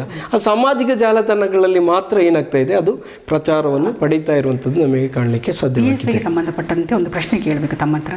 ಒಂದು ಕಡೆಯಿಂದ ಜಾತಿಗೆ ಹಣೆಪಟ್ಟಿ ಕಟ್ಟಿ ಈ PFI ಇಲ್ಲ ಅಂತ ತಾವು ಆರಂಭದಲ್ಲಿ ಹೇಳಿದ್ರಿ, ಜಾತ್ಯತೀತ ಅಂತ. ಅಂತೂ ಕೂಡ ಅದೊಂಥರ ಜಾತಿಗೆ ಹಣೆಪಟ್ಟಿಯನ್ನು PFI ಇರ್ಬೋದು, SDPI ಯಾಕಿದು ಜಾತಿ ಹಣೆಪಟ್ಟಿಲಿ ಬಂತು ಹೊರಗೆ? ಪಾಪ್ಯುಲರ್ ಫ್ರಂಟ್ ಆಫ್ ಇಂಡಿಯಾ ಏನು ಕೆಲಸ ಕಾರ್ಯಗಳನ್ನು ಮಾಡ್ತಾ ಇದೆಯೋ, ಈ ಕೆಲಸ ರೀಸೆಂಟಾಗಿ ರಾಜ್ಯಾಧ್ಯಕ್ಷರನ್ನು ಭೇಟಿಯಾದಂತಹ ಸಂದರ್ಭ ಒಂದು ಮಾತು ಹೇಳಿದರು. ಯಾಸಿರ್ ಹಸನ್ ಅವರು ಒಂದು ಮಾತು ಹೇಳ್ತಾರೆ. ಅವರಿಗೆ ಕೊಪ್ಪಳದಿಂದ ಒಂದು ಕಾಲ್ ಬರ್ತದೆ, ಒಂದು ಟೀಚರ್ ಅವರಿಗೆ ಕಾಲ್ ಮಾಡಿ ಹೇಳ್ತಾರೆ, ನಾನು ಅವರ ಕುಟುಂಬದ ಯಾರು ಕೂಡ ಮೊತ್ತ ಹೊಂದಿರಲಿಲ್ಲ, ಅವರಿಗೆ ಯಾರಿಗೂ ಕೂಡ ನಾವು ಸಹಕಾರ ಮಾಡಿ. ಅವರು ಫೋನ್ ಮಾಡಿ, ಅವರು ಒಂದು ಪತ್ರಕರ್ತರ ಮೂಲಕ ರಾಜ್ಯಾಧ್ಯಕ್ಷರ ಫೋನ್ ನಂಬರನ್ನು ಪಡೆದು ಫೋನ್ ಮಾಡಿ ಹೇಳ್ತಾರೆ, ಇವತ್ತಿಗೂ ಕೂಡ ಈ ಮಾನವೀಯವಾದ ಸೇವೆಯನ್ನು ನೀವು ಮಾಡ್ತಾ ಇದ್ದೀರಾ, ಇದು ತುಂಬ ಸಂತೋಷದಾಯಕವಾಗಿದೆ. ಇವತ್ತಿಗೂ ಕೂಡ ಇಂತಹ ಒಂದು ಕಾರ್ಯಚಟುವಟಿಕೆಗಳು ನೀವು ಇದ್ದೀರಾ ಅನ್ನುವಂಥದ್ದು ಕೇಳಿ ಸಂತೋಷ ಆಗಿದೆ ಅಂತೇಳಿ ಜ್ಯೋತಿ ಅನ್ನುವಂಥ ಒಂದು ಮೇಡಮ್ರವರು ಕೂಡ ಹೇಳಿದರು. ಅದೇ ರೀತಿಯಲ್ಲಿ ಹಲವಾರು ಮಂದಿ ನಮಗೆ ಕಾಲ್ ಮಾಡಿ ಹೇಳ್ತಾರೆ, ನಿಮ್ಮ ಬಗ್ಗೆ ಒಂದು ಭಾವನೆ ನಮ್ಮಲ್ಲಿತ್ತು, ನೀವು ಒಂದು ಕೋಮುವಾದಿಗಳು ಎನ್ನುವಂಥದ್ದು. ಇವತ್ತಿನ ಕಾಲವೇ ಅದಕ್ಕೆ ಉತ್ತರ ಕೊಡ್ತಾ ಇದೆ. ಇವತ್ತು ಹಲವಾರು ಮಂದಿ ಕಾಲ್ ಮಾಡಿ ಹೇಳ್ತಾರೆ ಏನು ಅಂತ ಹೇಳಿದರೆ, ನಾವು ನಿಮ್ಮ ಈ ಕೆಲಸ ಕಾರ್ಯಗಳು ಏನಿದೆ ಅನ್ನುವಂಥದ್ದು ನಾವು ಒಂದು ರೀತಿಯ ಪೂರ್ವ ಚಿಂತನೆಯಲ್ಲಿ ಇದ್ದೆವು. ಆದರೆ ಇವತ್ತು ಏನಾಗಿದೆ, ಸ್ಪಷ್ಟವಾಗ್ತಾ ಇದೆ, ನಿಮ್ಮ ಈ ಕಾರ್ಯಚಟುವಟಿಕೆಗಳು ತುಂಬ ನಿಜಕ್ಕೂ ಕೂಡ ಶ್ಲಾಘನೀಯವಾದ ಕೆಲಸ ಕಾರ್ಯಗಳು. ನಾವು ಕೂಡ ನಿಮ್ಮೊಂದಿಗೆ ಪಾಪ್ಯುಲರ್ ಫ್ರಂಟೊಂದಿಗೆ ಸೇರಲಿಕ್ಕೆ ತಯಾರಾಗಿದ್ದೇವೆ ಅಂತೇಳಿ ಎಷ್ಟೋ ಜನರು ನಮಗೆ ಕಾಲ್ ಮಾಡಿಯೂ ಕೂಡ ಮಾತನಾಡ್ತಾ ಇರುವಂಥದ್ದು ಕಂಡು ಬರ್ತಾ ಇದೆ. ಎಲ್ಲರನ್ನ ಒಗ್ಗೂಡಿಸ್ಕೊಂಡು ಪಾಪ್ಯುಲರ್ ಫ್ರಂಟ್ ಹೌದು, ಪಾಪ್ಯುಲರ್ ಫ್ರಂಟ್ ಖಂಡಿತವಾಗಿಯೂ ಕೂಡ ಈ ದೇಶದ ಸೀಮಿತವಾದ ಈ ಒಂದು ಜನಾಂಗಕ್ಕೆ ಸಂಬಂಧಿಸಿದ ಸಂಘಟನೆ ಅಲ್ಲ. ಈ ದೇಶದಲ್ಲಿ ಎಲ್ಲಿ ಹಕ್ಕಿನಿಂದ ವಂಚಿತರಾಗಿದ್ದಾರೋ ಅವರಿಗೆ, ಶೋಷಿತರಿಗೆ ಬೇಕಾಗಿ ಹೋರಾಟವನ್ನು ಮಾಡುವ ಒಂದು ಸಂಘಟನೆಯಾಗಿದೆ. ಸರ್, ಕೊನೆಯದಾಗಿ ತಾವು ಏನು ಹೇಳಲಿಕ್ಕೆ ಇಷ್ಟಪಡ್ತೀರಾ? ಸುಮಾರು ಒಂದು ಗಂಟೆಗಳ ಕಾಲ ಭಾಳಷ್ಟು ಚರ್ಚೆಗಳನ್ನ ಮಾಡಿದ್ವಿ. ಪಾಪ್ಯುಲರ್ ಫ್ರಂಟ್ ಆಫ್ ನ ದೇಶ, ಪಾಪ್ಯುಲರ್ ಫ್ರಂಟ್ ಆಫ್ ನಡೆದು ಬಂದ ಹಾದಿ, ಸುಮಾರು 14 ವರ್ಷಗಳಿಂದ ಪಾಪ್ಯುಲರ್ ಫ್ರಂಟ್ ಏನು ಕಾರ್ಯಾಚರಿಸ್ತಾ ಇದೆ, ಎಲ್ಲಿಯೂ ಕೂಡ ಉಗ್ರಗಾಮಿ ಸಂಘಟನೆ ಅಲ್ಲ, ಯಾವುದೇ ಒಂದು ರೀತಿಯ ವೈಯಕ್ತಿಕ ದ್ವೇಷಕ್ಕೆ ಪಾಪ್ಯುಲರ್ ಫ್ರಂಟ್ ಆಫ್ ಎಲ್ಲಿಯೂ ಕೂಡ ಮುಂಚೂಣಿಯಲ್ಲಿ ಇಲ್ಲ ಅಂತ ಹೇಳೋದನ್ನು ಭಾಳ ವಿಸ್ತಾರವಾಗಿ, ಭಾಳ ಸ್ಪಷ್ಟವಾಗಿ, ಭಾಳ ಅರ್ಥಪೂರ್ಣವಾಗಿ ತಿಳಿಸಿದ್ರಿ. ಕೊನೆಯದಾಗಿ ತಾವು ಏನು ಹೇಳಲಿಕ್ಕೆ ಇಷ್ಟಪಡ್ತೀರಾ ಅಂತ? ಈ ಪ್ರಸಕ್ತ ಸನ್ನಿವೇಶಕ್ಕೆ ಸಂಬಂಧಪಟ್ಟ ಹಾಗೆ ದೇಶದಲ್ಲಿ ಮೊದಲನೇ ಅಲೆ ಮುಗಿದು ಎರಡನೇ ಅಲೆ ಅದು ಕೂಡ ಅಂತಿಮ ಕ್ಷಣ, ಮೂರನೇ ಅಲೆಗೆ ಬರ್ತಾ ಇದೆ. ಈ ಸಂದರ್ಭದಲ್ಲಿ ನಾನು ಹೇಳಲಿಕ್ಕೆ ಇಚ್ಛಪಡುವುದೇನು ಅಂತ ಹೇಳಿದರೆ, ಎಲ್ಲಿಯವರೆಗೆ ನಾವು ಮುಂಜಾಗ್ರತಾ ಕ್ರಮವನ್ನು ಕೈಗೊಂಡು ತಯಾರಾಗಿರ್ತೇವೋ ಖಂಡಿತವಾಗಿಯೂ ಕೂಡ ಯಾವುದೇ ಒಂದು ರೋಗ ಆಗಲಿ ನಮಗೆ ಬರಲಿಕ್ಕೆ ಸಾಧ್ಯವಿಲ್ಲ. ಆ ರೋಗವನ್ನು ತಡೆಗಟ್ಟಲಿಕ್ಕೆ ಸಾಧ್ಯತೆ ಇದೆ. ಆ ಮುಂಜಾಗ್ರತಾ ಕ್ರಮಗಳನ್ನು ತೆಗೆದುಕೊಳ್ಳುವುದರ ಮೂಲಕ ನಮಗೆ ಒಂದು ಸಕ್ಸಸ್ಸನ್ನು ಪಡೆಯಲಿಕ್ಕೆ ಸಾಧ್ಯತೆ ಇದೆ. ಅದು ರೋಗ ಆಗಿರ್ಬೋದು ಅಥವಾ ಇನ್ನಿತರ ಯಾವುದೇ ಸಮಸ್ಯೆಗಳಾಗಿರ್ಬೋದು. ಆ ಸಮಸ್ಯೆಗಳಿಗೆ ನಾವು ಮುಂಜಾಗ್ರತವಾಗಿ ತಯಾರಾಗಿದ್ದರೆ ಖಂಡಿತ ಅದರಲ್ಲಿ ನಮಗೆ ಜಯವನ್ನು ಗಳಿಸಲಿಕ್ಕೆ ಸಾಧ್ಯತೆ ಇದೆ. ಮತ್ತು ಮೂರನೇ ಅಲೆ ಏನು ನಮ್ಮ ಮುಂದೆ ಬರದೇ ಇರಲಿ ಅಂತೇಳಿಯೂ ಕೂಡ ನಾನು ಪ್ರಾರ್ಥನೆಯನ್ನು ಕೂಡ ಮಾಡ್ತೇನೆ. ಅದೇ ರೀತಿಯಲ್ಲಿ ಏನು ಇವತ್ತು ಈ ಕೊರೋನಾ ಅಲೆ ಎನ್ನುವಂಥದ್ದು ಒಂದು ಮಾನವೀಯತೆಯನ್ನು ಬೆಳೆಸಿಕೊಟ್ಟಿದೆಯೋ ಅದು ಯಾವತ್ತೂ ಕೂಡ ಇದೇ ರೀತಿಯಲ್ಲಿ ಮುಂದುವರಿಯಲಿ ಎನ್ನುವುದನ್ನು ಕೂಡ ನಾನು ಹೇಳಲಿಕ್ಕೆ ಇಚ್ಛಪಡ್ತೇನೆ. Thank you. ಇನ್ನು ಸುಮಾರು 1 ಗಂಟೆಗಳ ಕಾಲ ಆಪದ್ ಬಾಂಧವರು ಇವರು ವಿಶೇಷ ಕಾರ್ಯಕ್ರಮದಲ್ಲಿ ಪಾಪ್ಯುಲರ್ ಫ್ರಂಟ್ ಆಫ್ ಇಂಡಿಯಾದ ಸಂಪರ್ಕ ಅಧಿಕಾರಿ, ರಾಜ್ಯ PR ಆಗಿರುವಂತಹ ಹ್ಯಾರಿಸ್ ಅವರು ಸುಮಾರು 1 ಗಂಟೆಗಳ ಕಾಲ ಮುಕ್ತವಾಗಿ ತಮ್ಮ ಅಭಿಪ್ರಾಯವನ್ನು ವ್ಯಕ್ತಪಡಿಸಿದ್ದಾರೆ. ಬಹುಶಃ ಪಾಪ್ಯುಲರ್ ಫ್ರಂಟ್ ಆಫ್ ಇಂಡಿಯಾ ಅಂತ ಹೇಳುವಂಥ ಆ ಸಂಘಟನೆ ಹೆಸರಿತ್ತು, ಒಂದು ರೀತಿ ಎಲ್ಲರ ಮನಸ್ಸಿನಲ್ಲಿ ಕೂಡ ಈ ಸಂಘಟನೆ ಏನು ಮಾಡ್ತಾ ಇದೆ ಅಂತ ಹೇಳುವಂಥ ಯಕ್ಷ ಪ್ರಶ್ನೆ ನಮ್ಮನ್ನು ಕಾಡ್ತಾ ಇತ್ತು. ಆದರೆ ಬಹುಶಃ ಹ್ಯಾರಿಸ್ ಅವ್ರ ಜೊತೆಗೆ ಮಾತಾಡ್ತಿದ್ದಾಗೆ ಸಂಪೂರ್ಣವಾದ ಮಾಹಿತಿ ನನಗೂ ಸಿಕ್ಕಿದೆ, ನಿಮಗೂ ಕೂಡ ಸಿಕ್ಕಿದೆ ಅಂತೇಳಿ ನಾನು ಭಾವಿಸ್ತೇನೆ. ದೀನ ದಲಿತರ, ಶೋಷಿತರ ಮತ್ತು ಅಲ್ಪಸಂಖ್ಯಾತರ ಯಾರು ಅನ್ಯಾಯಕ್ಕೊಳಗಾಗಿದ್ದಾರೆ ಅಂತರ ಧ್ವನಿ ಪ್ರತಿಧ್ವನಿಯಾಗಿ 2018ರಿಂದ ಏನು ಪ್ರಕೃತಿ ವಿಕೋಪ ಆದಂಥ ಸಂದರ್ಭದಲ್ಲಿ ಆಗ ಕೂಡ ಮಾನವೀಯ ಹಸ್ತವನ್ನು ಚಾಚಿ ಕೊರೋನಾ ಆರಂಭದ ಅಲೆಯಿಂದ 2ನೇ ಅಲೆಯವರೆಗೂ, ಬಹುಶಃ ಇನ್ನು ಮುಂದೆ ನಡೆಯುವಂಥ 3ನೇ ಅಲೆಗೂ ಕೂಡ ನಮ್ಮ ಪಾಪ್ಯುಲರ್ ಫ್ರಂಟ್ ಆಫ್ ಇಂಡಿಯಾ ಏನೇನು ಕೆಲಸಗಳನ್ನು ಮಾಡುತ್ತೆ, ಖಂಡಿತವಾಗಿ ನಿರಂತರ ಸೇವೆಯನ್ನು ಮಾಡುತ್ತೆ ಅಂತ ಹೇಳುವಂಥ ವಿಶ್ವಾಸವನ್ನು ಹ್ಯಾರಿಸ್ ಸರ್ ನಮ್ಮ ಮುಂದೆ ಇಟ್ಟಿದ್ದಾರೆ. ಮುಂದಿನ ದಿನದಲ್ಲಿ ಕೂಡ ಸುಮಾರು 1 ಲಕ್ಷಕ್ಕೂ ಅಧಿಕ ಕಾರ್ಯಕರ್ತರು ಪಾಪ್ಯುಲರ್ ಫ್ರಂಟ್ ಆಫ್ ಇಂಡಿಯಾದಲ್ಲಿ ದುಡಿತಾ ಇದ್ದೀರಾ. ಬಹುಶಃ ಕೊರೋನಾ ಅಂತ ಹೇಳುವಂಥ ಸಾಂಕ್ರಾಮಿಕ ರೋಗ ಹರಡುವಂಥ ಭೀತಿಯಲ್ಲಿ ನಮ್ಮ ಆರೋಗ್ಯವನ್ನು ನಾವು ಕಾಪಾಡಿಕೊಳ್ಳದೆ ಒಂದು ರೀತಿಯ ನಿಸ್ವಾರ್ಥವಾದ ಜನಸೇವೆಯಲ್ಲಿ ಪಾಪ್ಯುಲರ್ ಫ್ರಂಟ್ ಆಫ್ ಇಂಡಿಯಾ ತೊಡಗಿಸಿಕೊಂಡಿದೆ. ಹಾಗಾಗಿ ಬಹುಶಃ ಎಲ್ಲರಿಗೂ, ಪಾಪ್ಯುಲರ್ ಫ್ರಂಟ್ ಆಫ್ನ ಎಲ್ಲ ಕಾರ್ಯಕರ್ತರಿಗೂ ಮತ್ತು ಜೊತೆಗೆ ಬಹುಶಃ ಸಮಗ್ರ ಮಾಹಿತಿಯನ್ನು ನೀಡಿದ ಸಂಘಟನೆ ರಾಜ್ಯ ಸಂಚಾಲಕರಿಗೆ ಚಿತ್ತಾರ ಬಳಗ ಹಾಗೂ ಸಾರ್ವಜನಿಕರ ಪರವಾಗಿ ತುಂಬು ಹೃದಯದ ವಂದನೆ ಮತ್ತು ಕೃತಜ್ಞತೆಯನ್ನು ಸಲ್ಲಿಸ್ತಾ ಇದ್ದೇನೆ. Thank you sir. ಪ್ರಿಯ ವೀಕ್ಷಕರೇ, ಇದು ಈ ಹೊತ್ತಿನ ವಿಶೇಷ. ಮತ್ತೊಬ್ಬ ವಿಶೇಷ ವ್ಯಕ್ತಿಯೊಂದಿಗೆ ಆಪದ್ ಬಾಂಧವರು ಇವರು ವಿಶೇಷ ಕಾರ್ಯಕ್ರಮಕ್ಕೆ ತಮ್ಮೊಂದಿಗೆ ಭೇಟಿಯಾಗ್ತೇನೆ. ಸಕಾಲಿಕ ಸುದ್ದಿ, ಸದಾಭಿರುಚಿಯ ಮನೋರಂಜನೆಗಾಗಿ ನೋಡ್ತಾನೆ ಇರಿ ಚಿತ್ತಾರವಾಹಿನಿ. ನಮಸ್ಕಾರ.